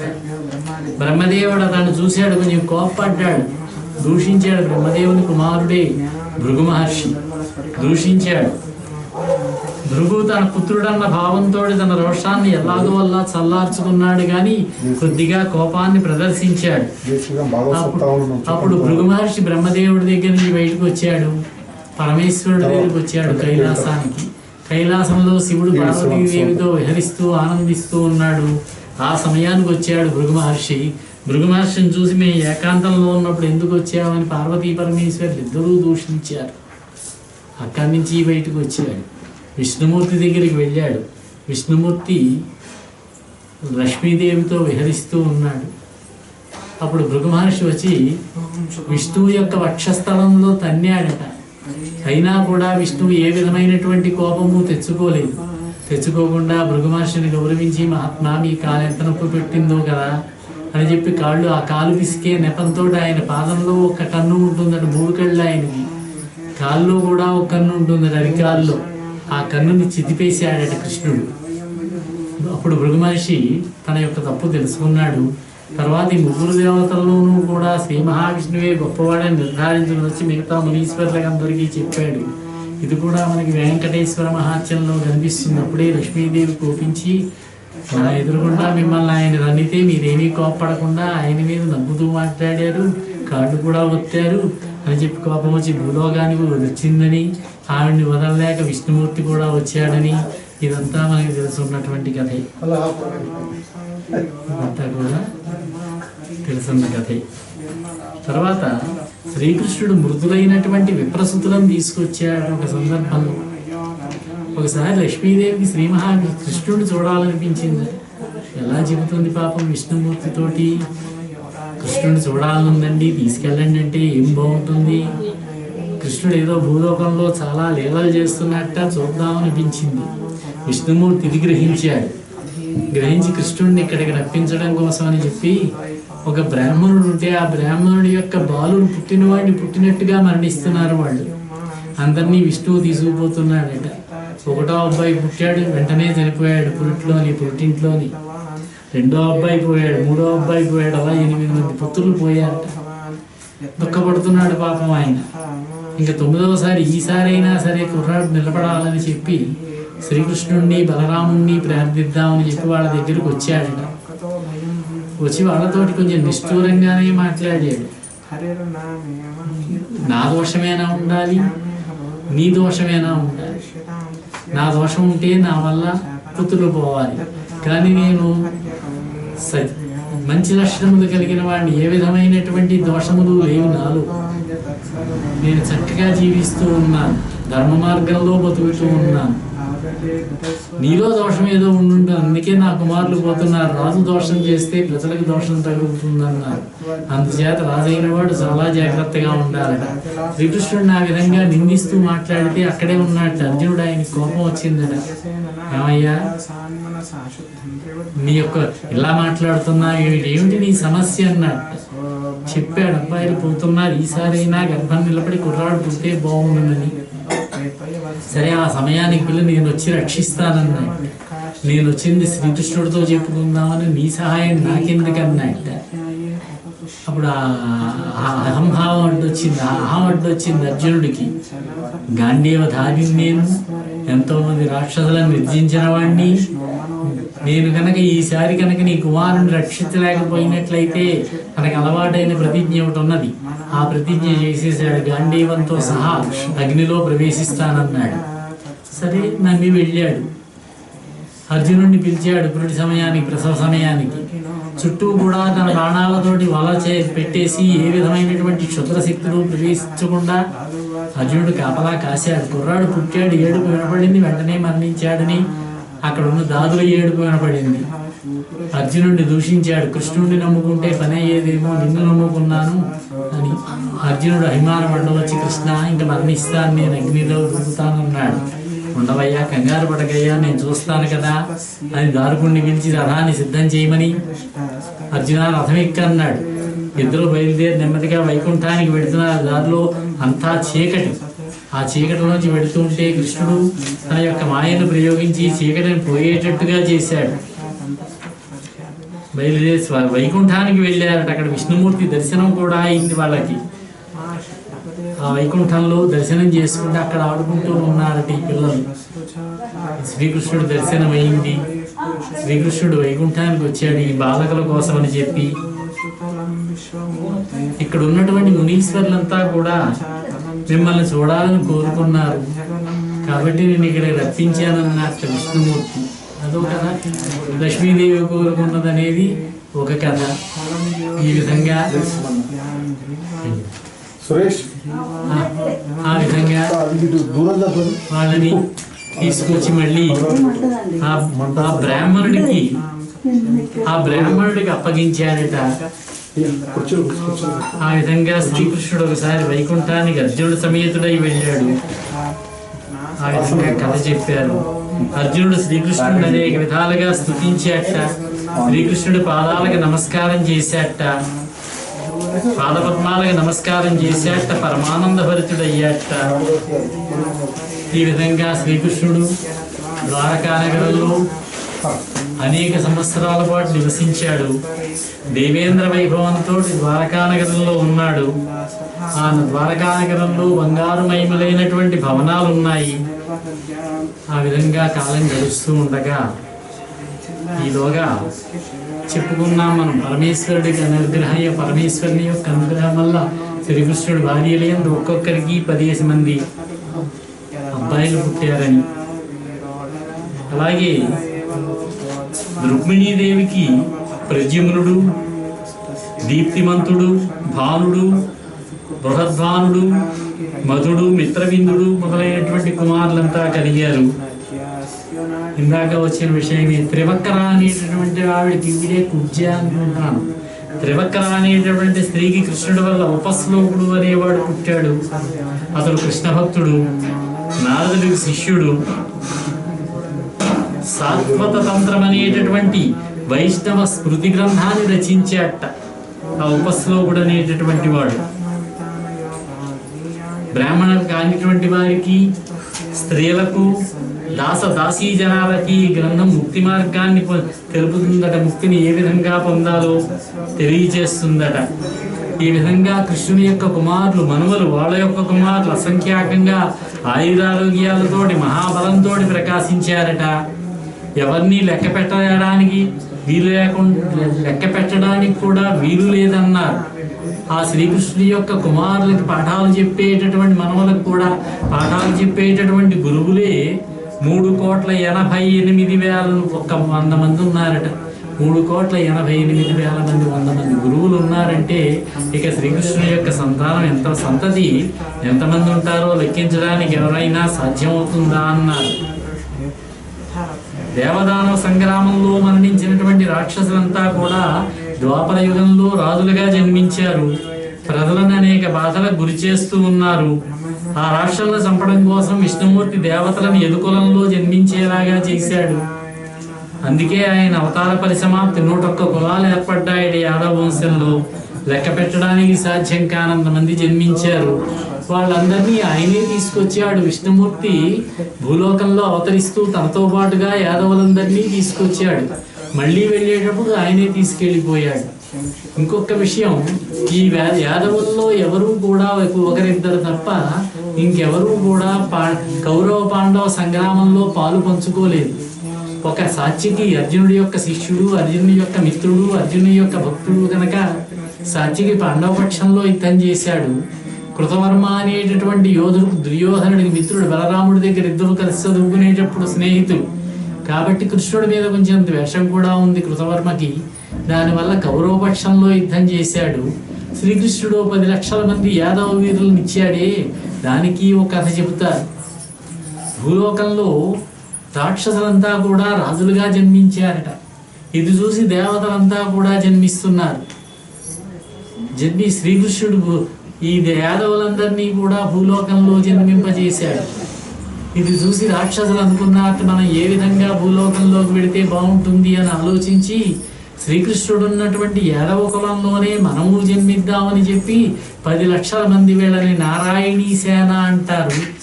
నారాయణీ సేనగా వాళ్ళు జన్మించారట. వాళ్ళంతా కూడా శ్రీకృష్ణుడిలాగే ఉంటారట. ఈ నారాయణీ సేనను దుర్యోధనుడికి ఇచ్చాడు. ఆ 10 లక్షల మందిని కూడా అర్జునుడు ద్రోణ పర్వంలో సంహరించాడు. 12వ రోజు యుద్ధము, 13వ రోజు యుద్ధంలో జరిగింది. ఇదంతా కూడా నారాయణీ సేన. వీళ్ళు తప్పించి శ్రీకృష్ణుడు కుమారులైనటువంటి సాంబుడు, ప్రద్యుమ్నుడు మొదలైన వాళ్ళు కానీ, మనవుడైనటువంటి అనిరుద్ధుడు కానీ, వజ్రుడు కానీ, కృష్ణుడికి ఇంకో తమ్ముడైన వీళ్ళెవరూ కూడా భారత యుద్ధంలో పాల్గొలేదు. శ్రీకృష్ణుడు వెళ్ళేటప్పుడు వాళ్ళను కూడా మౌసల పర్వంలో తీసుకుని వెళ్ళిపోయాడు. కృష్ణుడికి రుక్మిణి వల్ల ప్రద్యుమ్నుడు పుట్టాడు. అతనికి రుక్మి తన కూతురైనటువంటి శుభాంగినిచ్చి పెళ్లి చేశాడు. చెప్పుకున్నాం. రుక్మికి కృష్ణుడంటే ద్వేషమున్నా తన యొక్క చెల్లెల మీద ఉన్న అభిమానంతో వారికి వజ్రుడు పుట్టాడన్నారంటే వజ్రుడు కృష్ణుడికి మనవుడు అన్నమాట, తమ్ముడు కాదు. ఆ వజ్రుడికి ప్రతిబాహుడు పుట్టాడు. ప్రతిబాహుడికి సుబాహుడు పుట్టాడు. సుబాహుడు ఉగ్రసేనుడు పుట్టాడు. ఇన్ని వంశాల వాళ్ళు జన్మించారు, ఇన్ని తరాల వాళ్ళు. ఈ విధంగా యదు, వృష్ణి, భోజ, అంధక మొదలైనటువంటి అన్ని వంశాల వారు కూడా చాలా తామరతంపరగా పెరిగిపోయాయి. కృష్ణుడితో సహవాసం చేస్తూ దేవతల ప్రీతి కోసం అనేక యాగాలు చేస్తూ యాదవులు పరమానందాన్ని పొందారట.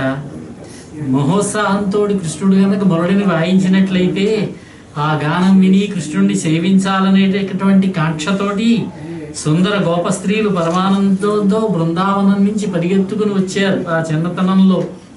అటువంటప్పుడు ప్రాజ్ఞులైనటువంటి వాళ్ళు ఆ కరుణామూర్తి అయినటువంటి శ్రీకృష్ణ పరమాత్మని పూజించకుండా ఉంటారా? అశుభాన్ని తొలగించేటటువంటి శ్రీకృష్ణుని యొక్క నామాన్ని చింతించేటటువంటి వాళ్ళు, శ్రీకృష్ణుని నామాన్ని వినేటటువంటి వాళ్ళు, ఆ శ్రీకృష్ణుడికి సంబంధించినటువంటి నామాలను చెప్పుకునేటటువంటి వాళ్ళు ధన్యాత్ములు కదా. వారు సంసారపరమైనటువంటి కష్టాల నుంచి విముక్తులవుతారు కదా. కాలచక్రం అనేటటువంటి ఆయుధాన్ని ధరించినటువంటి శ్రీకృష్ణుడు ఈ లోకాల భారాన్నంతని కూడా తొలగిస్తాడట. ఈ విధంగా శ్రీకృష్ణుడు గోపికామన్మధుడైనటువంటి శ్రీకృష్ణుడు లీలామానుష రూపుడై తన రాజధాని అయినటువంటి ద్వారకలో అతిలోక సుఖభోగాలను అనుభవిస్తూ ఉన్నాడట. ఈ విధంగా శ్రీకృష్ణుని యొక్క కథలను కనుక భక్తితోటి వినినటువంటి వారికి సమస్త శుభములు చేకూరుతాయని దశమస్కంధాన్ని పూర్తి చేశారు. దశమస్కంధం అయిన తరువాత చివరిలో ఒక పద్యం రాస్తారు. పోతన గారు రాసినటువంటి పద్యమే ఇది. మనుజేంద్రోత్తమ ఏను నీకు త్రిజగన్మంగళ్యమైవొప్ప చెప్పిన ఈ కృష్ణ కథా సుధారసము సంప్రీతత్ములై భక్తి గ్రోలిన పుణ్యాత్ములు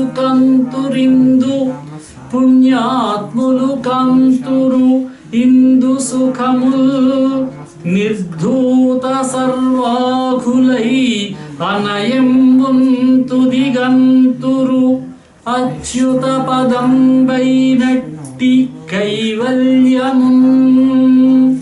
ముల్లోకాలకు శుభదాయకమైనటువంటి శ్రీకృష్ణ కథా సుధా రసాన్ని భక్తితో పానం చేసినటువంటి పుణ్యాత్ములు ఈ లోకంలో సుఖాలను పొందుతారు. వారి యొక్క సమస్త పాపాలు తొలగిపోతాయి. వారు చివరికి శాశ్వతమైనటువంటి మోక్షాన్ని చూరగొంటారని చెప్పి ఈ దశమ స్కంధానికి ముగింపు చెప్పారు. తర్వాత కథ ఏకాదశ స్కంధంలోనికి వెళుతున్నది. ఇదే భారతంలో మూసల పర్వంగా కూడా ఉన్నది. ఒక రోజున శ్రీకృష్ణ పరమాత్మ 125 సంవత్సరములు జీవించాడు. బ్రహ్మాది దేవతలంతా కూడా వచ్చి ప్రార్థించారు, పరమాత్మ ఇక నువ్వు బహుకాలం నుంచి ఇక్కడ ఉంటున్నావు, ఇక నువ్వు వైకుంఠానికి దయచేయవలసినది అని ప్రార్థించారు. ఈ యాదవుల్లో కూడా వారిలో వారికి ఒక తెగకి ద్వేషము వైషమ్యము, వారిలో దుర్వ్యసనములు, పెద్దల మాట వినకపోవడము, ఇవన్నీ అవలక్షణాలు కూడా వచ్చాయి. బహుభార్యాత్వము, మద్యపానము మొదలైనటువంటివన్నీ కూడా. శ్రీకృష్ణుడు అవకాశం ఉన్నంత వరకు వాళ్ళని నియంత్రించాడు, కానీ ఇంకా శ్రీకృష్ణుడికి కూడా వృద్ధాప్యం వచ్చేసిందేమో అనిపిస్తూ ఉన్నది. ఇంతలో ఒక రోజున కొంతమంది మహర్షులు, విశ్వామిత్రుడు, వశిష్ఠుడు, నారదుడు మొదలైనటువంటి మహర్షులు శ్రీకృష్ణుడు దర్శనం చేసుకుందామని వచ్చారట. ద్వారకకి వస్తున్నారు. దారిలో ఈ సాంబుడనున్నాడే, జాంబవతి కుమారుడు, అతడు అతని మిత్రులు కలిసి సాంబుడికి ఆడవేషం కట్టారు, చీర కట్టారు. ఆ మునీశ్వరుల దగ్గరకు వచ్చి నమస్కరించి, మహాత్ములారా, పూజ్యులారా, ఈ అమ్మాయికి ఎవరు పుడతారో చెప్పండి, గర్భవతి, అబ్బాయి పుడతాడా, అమ్మాయి పుడుతుందా చెప్పండి అన్నారట. వాళ్ళు ఒక్కసారి ఇలా చూసి, ఇతనికి ఒక ముసలం పుడుతుందయ్యా ఈ కుర్రవాడికి, ఆ ముసలమే మీ యాదవంశాన్ని నాశనం చేస్తుంది, యాదవంశం అంతా కూడా నాశనం అవుతుంది, సముద్ర తీరంలో కొట్టుకు చస్తారు మీరంతా కూడాను. అదే సమయంలో శ్రీకృష్ణుడు కూడా తన యొక్క ఈ అవతారాన్ని విడిచిపెట్టి దివ్యలోకాలకు చేరుకుంటాడు అని చెప్పి శ్రీకృష్ణుడు చెప్పాడు. వీళ్ళు ఆ మరుసటి రోజే సాంబుడుకో ముసలం పుట్టింది, 8 నిమిషాల్లోనే పుట్టింది అన్నారు. గర్భం రావడం ముసలం పుట్టడం జరిగింది.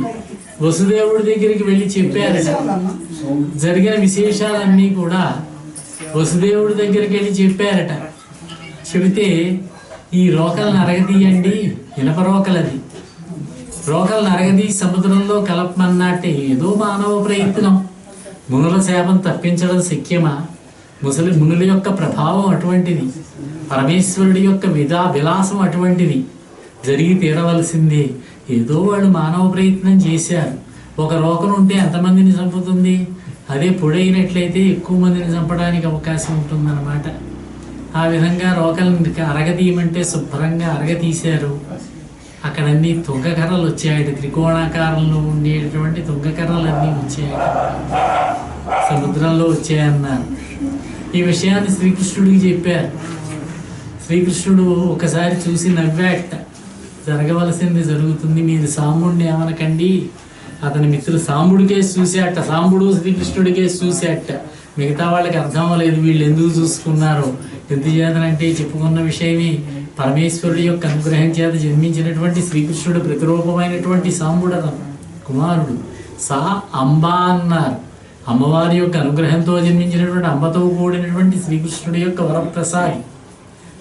వాళ్ళకి అర్థమైంది, ఇంకా యాదవ వంశం నశించే సమయం దగ్గరకు వచ్చింది అని భావన చేశారు. ఇంకంతా బయలుదేరి పిండి వంటలు తయారు చేసుకుని సిద్ధంగా మనం అందరం కూడా సముద్రం దగ్గరికి వెళ్ళి సముద్రాన్ని పూజిద్దామని ప్రకటించాడు శ్రీకృష్ణుడు. అంతా బయలుదేరారు, పిండి వంటలు చేసుకున్నారు. ద్వారకలో అప్పటికే దుశ్శకునాలు కనిపిస్తూ ఉన్నాయి. అయినా కూడా వారు ఎవరూ లక్ష్య పెట్టే స్థితిలో లేరు, మదోన్మత్తులై ఉన్నారు. పిండి వంటలు చేసుకున్నారు, బయలుదేరారు, బళ్ళ మీద వెళ్ళారు, బాగా అలంకరించుకున్నారు. శ్రీకృష్ణుని యొక్క పాంచజన్యము ఆయన దగ్గర ఉన్నది, రథం ఉన్నది. శైవ్యము, సుగ్రీవము, మేఘపుష్పము, వలాహకము అనేటటువంటి 4 అశ్వములు ఉంటాయి. దానికి గరుత్మంతుడి జెండాగా ఉంటుంది. ఈ రథం ఆకాశంలోకి వెళ్ళిపోయిందట, పాంచజన్య శంఖం వెళ్ళిపోయిందట, శ్రీకృష్ణుడి యొక్క చక్రం కూడా వెళ్ళిపోయిందట. అంటే ఆయన యొక్క శక్తులు ఒక్కొక్కటే తగ్గుతున్నాయన్నమాట. శ్రీకృష్ణుడిని గమనించుకుంటూనే ఉన్నాడు. సాధారణ రథం మీద వెళ్ళాడట సముద్రం దగ్గరికి. ఇక బలరాముడు కూడా కొత్త వస్త్రములు ధరించలేదు, తలంటి స్నానం చేసుకోలేదు, మామూలుగా నడుచుకుంటూ వెళ్ళాడట. ఆయనకి తెలుసు పరమాత్మ స్వరూపుడే, ఆదిశేషుని యొక్క అంశే ఆయన. ఆ సముద్రపు ఒడ్డున చిన్నగా మొదలైంది కలహం. అందరూ మద్యపానంలో ఉన్నారేమో, మధోన్మత్తులై ఉన్నారేమో, దొరికినట్టుగా తాగారేమో. వాళ్ళల్లో వాళ్ళు ఏదో ఒక కలహం వచ్చింది, కారణం కావాలి కాబట్టి. అప్పటికి 36 సంవత్సరాలు అయిందన్నారు. భాగవతం ప్రకారం చూసినట్లయితే భారత యుద్ధం జరిగాక 26 సంవత్సరాలకి శ్రీకృష్ణుని యొక్క అవతార పరిసమాప్తి జరిగిందన్నారు. భారతంలో చూస్తే 36 సంవత్సరాలు అన్నారు. ఎందుకంటే ఇక్కడ పరీక్షిత్ మహారాజుకి 36 సంవత్సరములు, భారత యుద్ధం అయ్యాక కొద్ది రోజులకే జన్మించాడు ఆయన. అప్పుడు ఒక పక్షంలో ఉన్నటువంటి యుద్ధంలో మిగిలినటువంటి సాత్యకి కృతవర్మ గొడవ పడ్డారు. ఏమయ్యా కృతవర్మ, ఇదేం పరాక్రమం అయ్యా, రాత్రిపూట నిద్రిస్తూ మత్తులో ఉన్నటువంటి వాళ్ళు, నిద్రమత్తులో ఉన్నవాళ్ళు మరణించిన వాళ్ళతో సమానం, వాళ్ళని చంపుతావా నువ్వు, ఇదేం పరాక్రమం అన్నాడు. ఆ పక్కనే ఉన్నటువంటి ప్రద్యుమ్నుడు అన్నాడు, బాబాయ్ పోనీ వదిలేసే, బాబాయ్ అవుతాడు సాత్యకి ప్రద్యుమ్నుడికి, వదిలేసే, ఇప్పటికే మన ఇళ్ళలో ఆడవాళ్ళు కూడా అసహ్యించుకుంటున్నారు ఇతను అన్నాడు.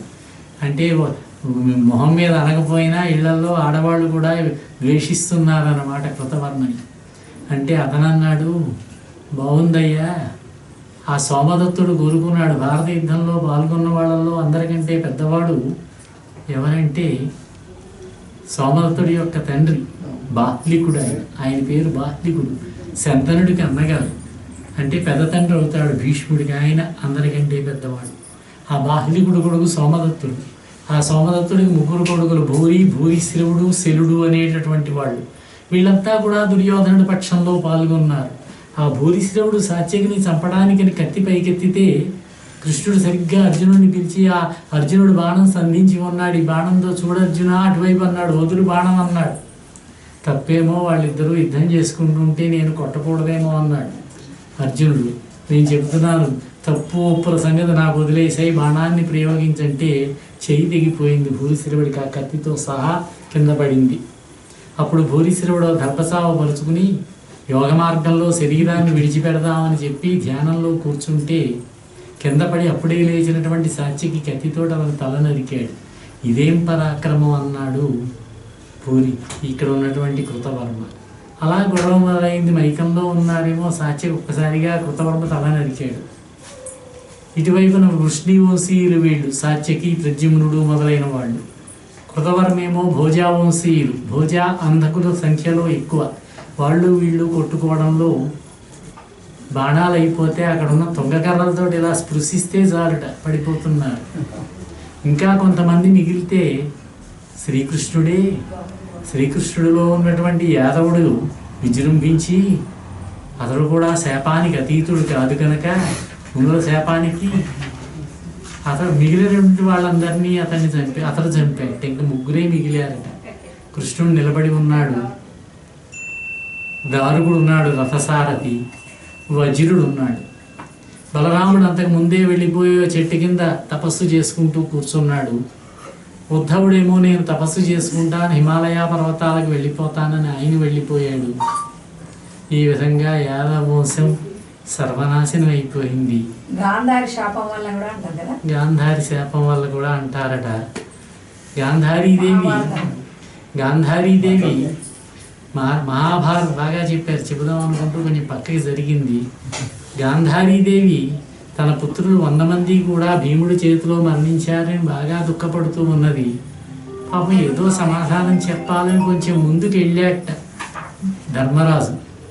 ఆవిడ యొక్క కట్టుకుని ఉన్నది, తలకి కళ్ళకి గంతలు కట్టుకుని ఉన్నది. ఆ కిందకు చూస్తే ఆ చూపుకే అతని కాళ్ళ వేళ్ళన్నీ మాడి ఎర్రగా అయిపోయాయట. భీముడు పక్కకి దాముకున్నాడు, కృష్ణుడు వెనక్కి అర్జునుడు వెళ్ళాడు, నకుల సహదేవులు రథం చాటుకు దాముకున్నారట భయపడి.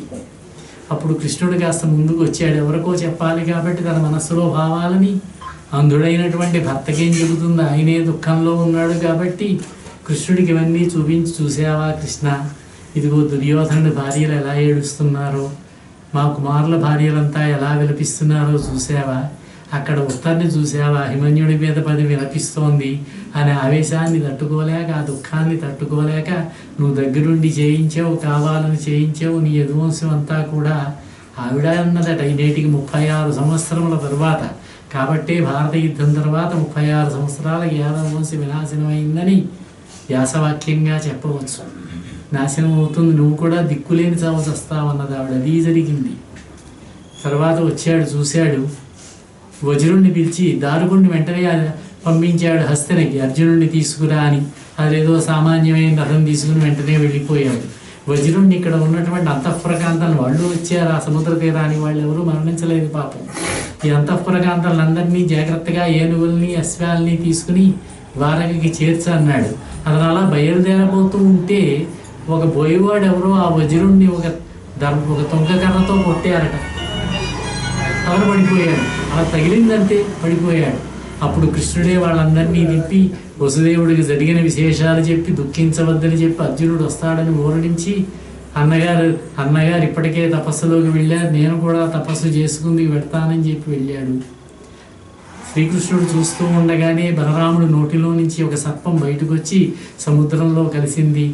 ఆయన అవతార కారకుడైనటువంటి ఆదిశేషుడు వైకుంఠానికి చేరాడు. శ్రీమన్నారాయణుడు అతన్ని తనలోకి తీసుకున్నాడట. ఇక శ్రీకృష్ణుడికి ఎవ్వరూ లేరు. అక్కడ తిరిగి ఒక చోట దేశంలో పడుకుని శేషపార్పు మీద ఏ విధంగా పడుకుంటాడో ఆ విధంగా ఒక కాలు మీద ఒక పాదం పెట్టి పడుకున్నాడు.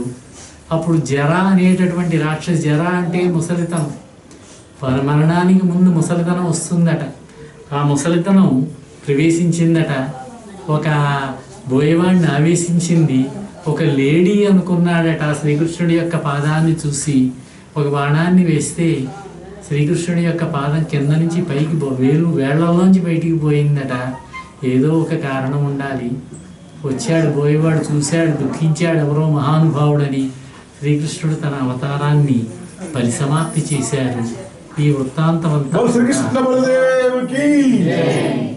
ఈ విధంగా శ్రీకృష్ణ పరమాత్మ యొక్క అవతార పరిసమాప్తి జరిగింది. ఇదంతా కూడా మనకి దశమ స్కంధంలోనూ ఏకాదశ స్కంధంలోనూ కూడా మనకి చెప్పారు. మరణించడానికి ముందే శ్రీకృష్ణుడు ఉద్ధవుడిని పిలిచి కొంచెం ఉపదేశాలు చేశాడట, పరమార్థోపదేశాన్ని చేశాడట. అక్కడే అవధూతకి ఒక యదు మహారాజుకి జరిగినటువంటి సంవాదాన్ని కూడా చెప్పారట. ఇవన్నీ జరిగిన తర్వాత శ్రీకృష్ణుడు బలరాముడు తమ యొక్క ఈ భౌతిక శరీరాలను విడిచి వైకుంఠానికి వెళ్ళారని చెప్పారు. ఇక 12వ స్కంధం ఉన్నది. ఇది కొంచెం చిన్న స్కంధం. ఈ స్కంధములో పరీక్షిన్ మహారాజు యొక్క వృత్తాంతాన్ని చెప్పారు. పరీక్షిన్ మహారాజు శాపోపహతుడయ్యాడు. ఈ భాగవతం విన్నటువంటి వాడు పరీక్షిన్ మహారాజు. శ్రవణే పరీక్షితో అభవతు. శ్రవణ భక్తికి పరీక్షితుడిని చెబుతారు. 7 రోజుల్లో భాగవతాన్ని విన్నాడు ఆయన. సంకీర్తనే శ్రీసుఖ. సంకీర్తన భక్తికి సుఖ మహర్షిని చెబుతారు. 7 రోజులు భాగవతాన్ని ఎక్కడా కూడా ఆయన 5 నిమిషాలు కూడా ఉండట. మహాజ్ఞాని అయినటువంటి ఆ సుఖ మహర్షి ఆయన ఎక్కడైనా కనుక ఆవు పాలు పితికినంత సమయం కనుక ఒక చోట ఉన్నట్లయితే అవన్నీ కూడా పరమ తీర్థాలు అవుతాయట. అటువంటి సుఖ మహర్షి పరీక్షిన్ మహారాజు దగ్గరకు వచ్చి 7 రోజులు కదలకుండా కూర్చుని ఈయన ఒంటి స్తంభం మేడ కట్టుకున్నాడు, తగిన జాగ్రత్తలన్నీ తీసుకున్నాడు. అక్కడికి వచ్చి భాగవతాన్ని చెప్పాడు. ఈయనకు వచ్చినటువంటి శాపానికి ఉన్నటువంటి కారణాన్ని ఏమిటా అని ఆలోచిస్తే ఈ విషయం చెప్పుకున్నదే. పరీక్షిత్ మహారాజుకు 36 సంవత్సరముల వయస్సు వచ్చింది. అప్పుడు శ్రీకృష్ణుని యొక్క అవతార పరిసమాప్తి జరిగింది. భాగవతం 11వ స్కంధం ప్రకారం ఏ రోజునైతే శ్రీకృష్ణ పరమాత్మ తన అవతార పరిసమాప్తి చేసి వైకుంఠానికి వెళ్ళాడో ఆ రోజునే కలియుగం ప్రవేశించిందట. ద్వాపరం అయిపోయింది, కలియుగం ప్రవేశించింది. ఇంకా ఉండలేకపోయారు ధర్మజాతులు. శ్రీకృష్ణుని వియోగంతో చాలా దుఃఖపడ్డారు. ధర్మరాజు అప్పుడు తమ్ముడు అర్జునుడితోటి భీమాదులతోటి ఆలోచించి ఇంకా మనం అప్పటికే వ్యాస మహర్షి చెప్పాడు అర్జునుడికి, మీరందరూ కూడా ఈ మలినమైనటువంటి ఈ వక్రమైనటువంటి ఈ శరీరాలను విడిచిపెట్టండి, దివ్య తేజాలను ధరించి వెళ్ళిపోండి, మీరు స్వర్గానికి వెళ్ళిపోండి అని ఆయన చెప్పాడు సలహా. ఆ విషయం ధర్మరాజుకి అర్జునుడు చెప్పాడు. అప్పుడు సంతోషించిన వాడై ధర్మరాజు పరీక్షిత్తును రాజుని చేశాడు. వజ్రుడు మిగిలాడు. ఇందాక వజ్రుడు మిగలలేదు అనుకున్నాం, వజ్రుడు కాదు, అక్కడ ఇంకొకడు ఎవరో మరణించాడు. మరణించిన వాడు వేరే వ్యక్తి. ఈ వజ్రుణ్ణి రాజుని చేసి ఇంద్రప్రస్థానికి రాజుని చేశాడు ధర్మరాజు. ఈ సుభద్రను అట్టే పెట్టాడు. సుభద్ర, నువ్వు మాతోటి రావద్దు, నీ మనుమనైనటువంటి పరీక్షిత్తు రాజయ్యాడు, పరిపాలన చేస్తాడు. అటుపక్కన నీ వంశానికి చెందినటువంటి వజ్రుడు ఇంద్రప్రస్థానికి రాజుగా ఉంటాడు. వాళ్ళని రక్షిస్తూ, రాజమాత కాదు అమ్మమ్మ అవుతుంది, మా అమ్మ అవుతుంది ఇతనికి పరీక్షిత్తుకి.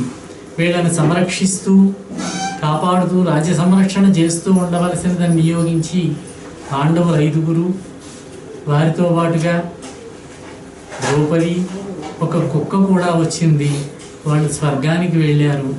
ఇదే మహాప్రస్థానిక పర్వమని, స్వర్గారోహణ పర్వమని ఉన్నటువంటిది.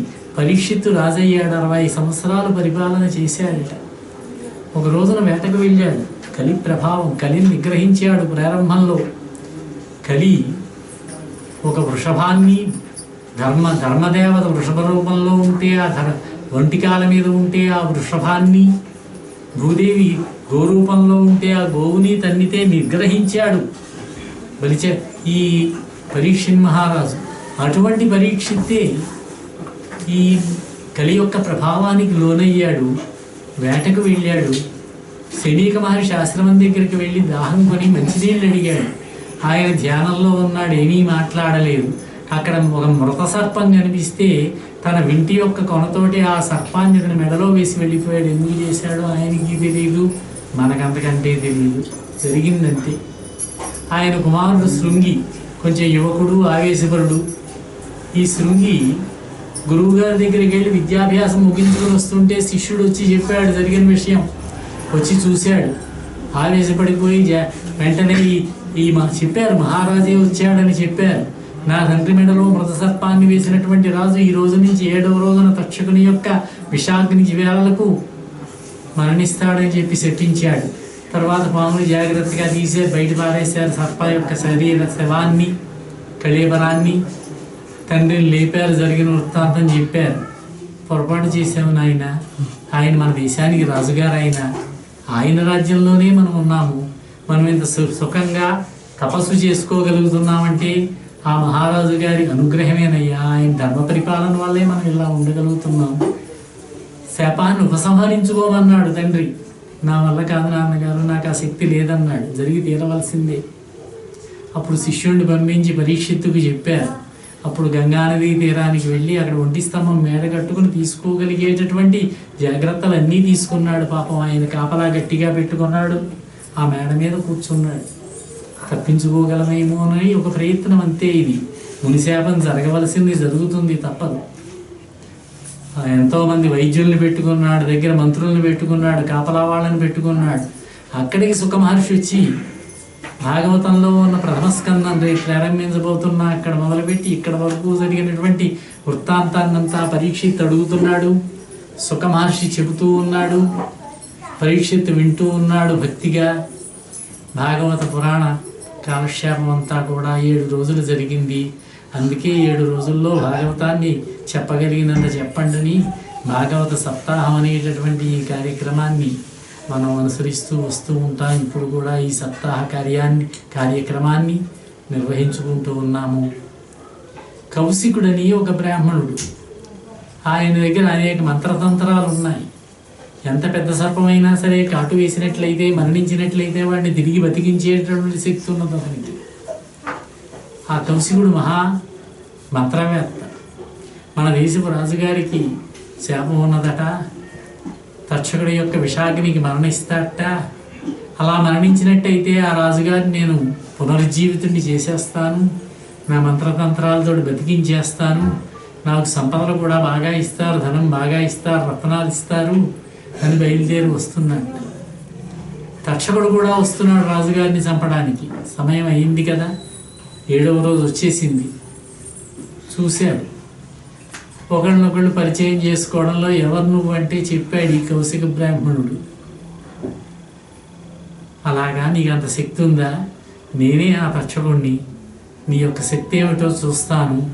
నేను ఈ వటవృక్షం ఉన్నది, దీన్ని కాటు వేసి చంపేస్తాను ఈ చెట్టుని, దాన్ని బతికించగలవేమో చూడన్నట్ట. ఆ వృక్షాన్ని కరిచేట, మాడి బూడిదైపోయిందట, బూడిద రాసి అయిపోయిందట. ఈయన అక్కడ వాసనపీఠం వేసుకున్నాడు, ఆచమనం చేశాడు, ప్రారంభించి మంత్రాలు చదవడం మొదలుపెట్టేసరికి మళ్ళీ చెట్టు మామూలుగా వచ్చేసిందట. ఈ సంగతి మనకెలా తెలిసింది అంటే, సరిగ్గా అదే సమయానికి చెట్టు ఎక్కేట ఒక బోయేవాడు పుల్లలు కొట్టుకుందామని, పుల్లలు తెచ్చుకుందామని, వాడు కూడా బూడిదైపోయాట ఈ వృక్షంతో పాటు ఈ సర్పకాటుకి. మళ్ళీ ఈ కౌశికుడు మంత్రం చదివేటప్పటికి ఆ బోయేవాడు కూడా బతికాడట. అతనే వచ్చి అందరికీ చెప్పాట బయట. ఆ విధంగా జనమేజయ మహారాజు మంత్రులకు కూడా తెలిసింది ఆ విషయం. వాళ్ళు జనమేజయుడికి వృత్తాంతాన్ని చెప్పారు, లోకంలోకి వచ్చింది. అప్పుడు తక్షకుడు అన్నట్టు, ఏమయ్యా ముని యొక్క శాపం తప్పుతుందా? అయినా ఆయనకి సమయం అయిపోయిందయ్యా, ఆయుర్దాయం అయిపోయింది, ఇంక నువ్వెలా బ్రతికిస్తావు అని చెబితే, సరే కానీ ఆ ధనానికి నీకు రెట్టింపిస్తాను నేను. పరీక్షిత్ మహారాజు నీకు ఎంత ఇస్తాడనుకుంటున్నావు, అంతకంటే రెట్టింపు మణులు ఇస్తాను, తీసుకో, హాయిగా వెళ్ళిపో అన్నట్ట. అప్పుడు ఆ కౌశిక బ్రాహ్మణుడు కూడా ఆలోచించాడు, నిజమే కదా, ఆయుర్దాయం లేనివాడికి నేను ఆయుర్దాయం ఎలా తెప్పించగలను, రాజు సుఖస్థితిని పొందుగాక అనుకున్నాడు. ఆయన ఇంటికి వెళ్ళిపోయాడు. అప్పుడు తక్షకుడు పరీక్షిత్ మహారాజుని కొంతమంది నాగుల్ని కుమారుల వేషంలో రప్పించి, ఇంకా 5 గంటల సమయం అయిపోయింది, ఇంకెవరిని లోపలికి రానివ్వద్దని చెప్పి కట్టడి చేశాడు పరీక్షిత్తు. ఎవరో బ్రాహ్మణ బాలకులు వచ్చారన్నారు, ఫలములు తెచ్చారు, సరే వాళ్ళని మాత్రం రానివ్వండి అన్నట్ట. అందులో ఒక ఫలంలో ఉన్నాడు ఈయన తక్షకుడు. ఆ తక్షకుడు వచ్చి పరీక్షిత్ మహారాజు చూశాట, ఫలములు తీసుకున్నాడు, ఫలాన్ని వాసన చూశాట. ఇంతలో సూక్ష్మ రూపంలో ఉన్న ఒక క్రిమి కనిపిస్తే ఆ క్రిమిని తీసి నన్నేం చేస్తుంది, సూర్యాస్తమయం అయిపోతున్నది, ఇంకా నాకు మరణం లేదనుకుని ఆనందపడుతూ భుజం మీద వేసుకున్నట్ట. తక్షణమే తక్షకుడు కాటు వేశాడు, పరీక్షిత్తు మరణించాడు. తక్షకుడు మాయమైపోయాడు, ఆ భవనం అంతా భస్మం అయిపోయిందట. ఈ విధంగా పరీక్షిత్తు యొక్క మరణ వృత్తాంతం అంతా కూడా మనకి 12వ స్కంధంలో చెప్పారు. ఈ సంగతి జనమేజయ మహారాజు గారికి తెలియలేదు. చాలా చిన్న వయస్సు, బాలుడు అతనప్పుడు. కొంచెం పెద్దవాడయ్యాక అతన్ని యువరాజును అప్పుడే చేశారు, రాజుని చేశారు. ఎవరో ఒక రాజు ఉండాలి కాబట్టి రాజుని చేశారు, విద్యాభ్యాసం చేయించారు, మంత్రులే పరిపాలన చేస్తూ ఉన్నారు. ఈ విధంగా జరుగుతూ ఉండగా ఉదంకుడు అనేటటువంటి ఋషి వచ్చి ఈ విషయం చెప్పాడు. ఆ ఉదంకుడికి కూడా తక్షకుడు అపకారం చేశాడు. భారతం ప్రారంభంలోనే ఆది పర్వంలో ఉన్నది కథ మనకి ఉదంకోపాఖ్యానం. ఉదంకుడి వల్ల మోసపోయినటువంటి ఆ తక్షకుడి వల్ల మోసపోయినటువంటి ఆ ఉదంకుడు వచ్చి జనమేజయ మహారాజును సర్పయాగం చేయమని ప్రేరేపించాడు. వృత్తాంతం అంతా చెప్పాడు. అప్పుడు మంత్రులను అడిగాడు. మంత్రులను అడిగితే జరిగిన విషయం అంతా చెప్పారు. అప్పుడు పరీక్షిత్ మహారాజు మరణించాడు, అకాల మృత్యువు బారిన పడ్డాడయ్యా అని నాన్నగారు అంటే, ఆ కోపంతో ఉదంకుడి చేత ప్రేరేపించబడి సర్పయాగం చేశాడు. సర్పాలన్నీ వచ్చి పడిపోతూ ఉన్నాయి. తక్షకుడు ఇంద్రుడిని పట్టుకున్నాడు. ఇంద్రుడు సింహాసనాన్ని కౌగిలించుకుని పట్టుకున్నాడు. అది చూశాడు ఉదంకుడు. సయేంద్ర తక్షకాయ స్వాహ అని మంత్రాలు ఇంద్రుడు సింహాసనంతో పాటుగా తరలి వచ్చేస్తున్నాడట. ఈలోగా ఆస్తికుడని ఈ సర్పములకి మేనల్లుడు అవుతాడు. సర్పములకు ఒక సోదరి ఉన్నది. ఆ సోదరి యొక్క కుమారుడే అస్తేక మహర్షి. ఆ ఆస్తికుడు వచ్చి సర్పయాగాన్ని ఆపు చేశాడు. జన్మేజయుడు చేసేటువంటి సర్పయాగం ఆగిపోయింది. అప్పుడు అశ్వమేధ యాగం చెయ్యబాయా అని వ్యాస మహర్షి చెబితే ఆ అశ్వమేధ యాగంలో వైశంపాయనుడు భారతం చెప్పాడు. భారతం చెప్పినా కూడా తృప్తి కలగనటువంటి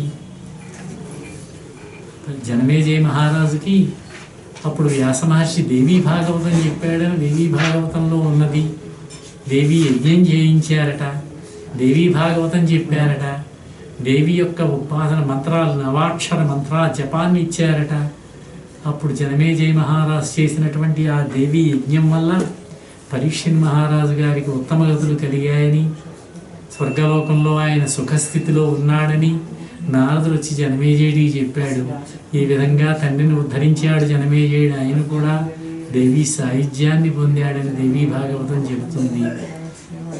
ఈ పరీక్షణ్ మహారాజుకి ఆ 7 రోజుల్లో చెప్పబడినటువంటి భాగవతం చాలా ఉత్తమ గ్రంథంగా పండిత లోకంలో మెప్పును పొందుతూ పోతన మహర్షి చేత తెలుగులోనికి అనువదించబడి ముఖ్యంగా మన తెలుగు ప్రాంతములలో విశేషమైనటువంటి ప్రఖ్యాతిని పొంది ఉన్నది. అనేక మంది అనేక భాషల్లో భాగవతాన్ని రచించారు, కానీ పోతన భాగవతానికే ఎక్కువ ప్రాశస్త్యం కలిగింది. ఈ విధమైనటువంటి భాగవతంలో 12వ స్కందంతో ప్రారంభించి 10వ స్కందంతో ప్రారంభించి ఆ తర్వాత ఉన్నటువంటి ముగింపు కలిగించేటటువంటి 11, 12 స్కందములు కూడా పూర్తి చేసుకోవడం జరిగింది. ఈరోజు 2వ రోజు ముగిసింది. రేపటి రోజున 1వ స్కందంలోకి వెళ్ళి సాధారణంగా 1లో ప్రారంభించవచ్చు, కానీ అక్కడ ప్రారంభంలో పరీక్షణ్ మరణము ఇవన్నీ వస్తాయని, అదేవిధంగా అశ్వత్థామ నిద్రపోతున్నటువంటి శిశువులను చంపిన వృత్తాంతం ఉన్నదని, దివ్యమైనటువంటి లీలలు కలిగినటువంటి శ్రీకృష్ణ పరమాత్మ యొక్క లీలా విశేషాలను తెలియజేసేటటువంటి 10వ స్కందంతో ప్రారంభించుకోవడం జరిగింది. రేపు 1వ స్కందంతో ప్రారంభించి రాబోయే 5 రోజులు కూడా భాగవత పురాణాన్ని మన అందులో ఉన్నటువంటి కొన్ని విశేషాలని యథాశక్తి తెలుసుకునే ప్రయత్నం చేద్దాం. రేపు 9 గంటలకే ప్రారంభిద్దామని తెలియజేసుకుంటూ వచ్చినటువంటి అందరికీ ధన్యవాదాలు తెలియజేసుకుంటున్నా. ఇకపోతే ఇంకొక విషయం మనం నిన్ననే చెప్పుకున్నాం. ఈరోజు ఉదయమే చెప్పుకున్నాం. కంచెర్ల గోపరాజు గారని, గోపరాజు గారే వారు నియోగి బ్రాహ్మణులు అనుకుంటాను. గోపరాజు, త్యాగరాజు, మూడో ఆయన ఎవరో చెప్పుకున్నాం పోతరాజు. ఈ ముగ్గురు కూడా శ్రీరామచంద్రుని యొక్క భక్తులు. వాళ్ళు కంచెర్ల గోపన్న గారు శ్రీరామచంద్రుడికి ఆలయాన్ని కట్టించారు. ఆలయాన్ని కట్టించి ప్రభుత్వ ధనాన్ని వినియోగించారనేది అభియోగం ఆయన మీద. 12 సంవత్సరాలు కారాగారవాసాన్ని అనుభవించారు. తర్వాత శ్రీరాముడి ధ్యానంలో ఆయన చెరసాలలో ఉండగానే రామదాసు గారు అనేక కీర్తనలు రచించారు. రామదాసు కీర్తనలని అనకూడదు, కానీ శ్రీరాముడిని దూషిస్తూ కూడా ఏమయ్యా సీతమ్మకు చేయిస్తే చింతాకు పథకము ఎవడబ్బా సొమ్మని కులుగుతున్నావయ్యా అని కూడా నిందాపూర్వకమైనటువంటి స్థుతి అన్నారు దీన్ని. తర్వాత దాశరథి శతకం రాశారు. ఆయనే దాశరథి శతకంలో మాట అంటారు, ముప్పున కాల కింకరులు ముంగిట నిల్చిన వేళ. ఏదో ఒక రోజు వస్తుంది మనకందరికీ కూడా. ఆ సమయంలో గుమ్మంలో వస్తారట. మరి 2 వస్తారో 3 వస్తారో తెలియదు, కానీ వస్తారు. యమకింకర్లు అయితే వస్తారు. చూసిన వాళ్ళు మళ్ళీ వెనక్కి వచ్చి చెప్పడం లేదు ఎంతమంది వచ్చారో. వచ్చి నిలబడతారట, రావయ్యా ఇంకా సమయం అయింది బయలుదేరదామని. ముప్పున కాల కింకరులు ముంగిట నిల్చిన వేళ రోగముల్ కొప్పరమైన చోకఫము కుత్తుక నిండిన వేళ. జీవితకాల పర్యంతము కూడా మనం సాధన చేయాలట. చిన్నప్పుడే మొదలుపెట్టి రామ రామ శ్రీరామ, స్త్రీతో కలపాలన్నారు. వృత్తిరామ అనకూడదట, ఫలితం దక్కదట. శ్రీరామ అనాలి. శ్రీర సీతగాపరము అంటాడు రామదాసు గారే. శ్రీరామ శ్రీరామ అంటే మనకి మరణ సమయంలో అనుకోకుండా దాని అంతటా అదే గుర్తొస్తుంది. అనంతగా ఈ నోరు అనడానికి ఇష్టపడదుగా ఈ మనస్సు. అందామన్నప్పుడు స్మరణకు వచ్చినా మనం అనలేమట. ఎందుకు చేతనంటే అప్పటికేవో మనం దాచి బీరువాలో దాచిన ప్రామిసరీ నోట్లు, ఎక్కడో దాచిన భూమిలో దాచినటువంటి ధనాలు ఇవన్నీ గుర్తొస్తూ ఉంటాయి పాపం ఆయనకి. ఆ సమయంలో రామా రామా అందామంటే కఫం అడ్డుపడుతుందట. కఫము కుత్తుక నిండిన వేళ రోగముల్ కొప్పరమైనచో కఫము కుత్తుక నిండిన వేళ బాంధవుల్ కప్పిన వేళ. కొంతమంది చేరతారు, ఇప్పుడు వస్తున్నారో లేదో కానీ ఇదివరకు ఎవరైనా పోతూ ఉంటే మన సమయానికి కొంతమంది వచ్చేవారు బంధువులు. ఆ పక్కన కుర్చీలు వేసి కూర్చుంటాడు, ఇంకా లాభం లేదండి బయట పడుకోబెట్టేయండి అంటారు. పాపం కష్టపడి ఇల్లు కట్టుకున్నది ఆయనే, ఎంతో శ్రమపడి కట్టుకున్నాడు. ఆ ఇంట్లో కూడా ఆయన ఉండనివ్వరు, బయటికి చేర్చేస్తారు. బంధవుల్ కప్పిన వేళ నీ స్మరణ కల్గునో కల్గదో నాటికి ఆనాటికి ఇప్పుడే తప్పక చేతు నీ భజన దాశరథి కరుణాపయోనిధి అంటారు రామదాసు గారు. ఆ రామదాసు గారు వంశీకులు నడుస్తున్నది వంశం. ఇంకా ప్రస్తుతం 11వ తరం వారైనటువంటి కంచర్ల వెంకటరమణ గారు వచ్చారు, మన ముందు కూర్చుని ఉన్నారు. వారి పెద్దలు కంచర్ల వెంకటరమణ గారిని రామదాసు గారి మనవలనాలింటి మనవులు ముని మనవులు ఆ వంశీకులు ఆ శ్రీరాముని యొక్క సేవ చేసుకుంటూ ఆయననే స్మరిస్తూ ఉన్నటువంటి వెంకటరమణ గారు వచ్చారు. చాలా సంతోషంగా ఉన్నది. వారు భద్రాచలంలో ఉన్నటువంటి రామదాసు గారికి సంబంధించినటువంటి ఆయన తత్వాన్ని ప్రచారం చేస్తూ ఉంటారు. చాలా సంతోషదాయకం. రేపు 9 గంటలకు ప్రయాణానికి వెళ్తాం. ఒక 10 నిమిషాల ముందు విడిచిపెడుతున్నాను, మన్నించండి. స్వస్తి ప్రజాభ్యః పరిపాలయంతాం న్యాయేన మార్గేణ మహిమహీషాః గోబ్రాహ్మణేభ్యः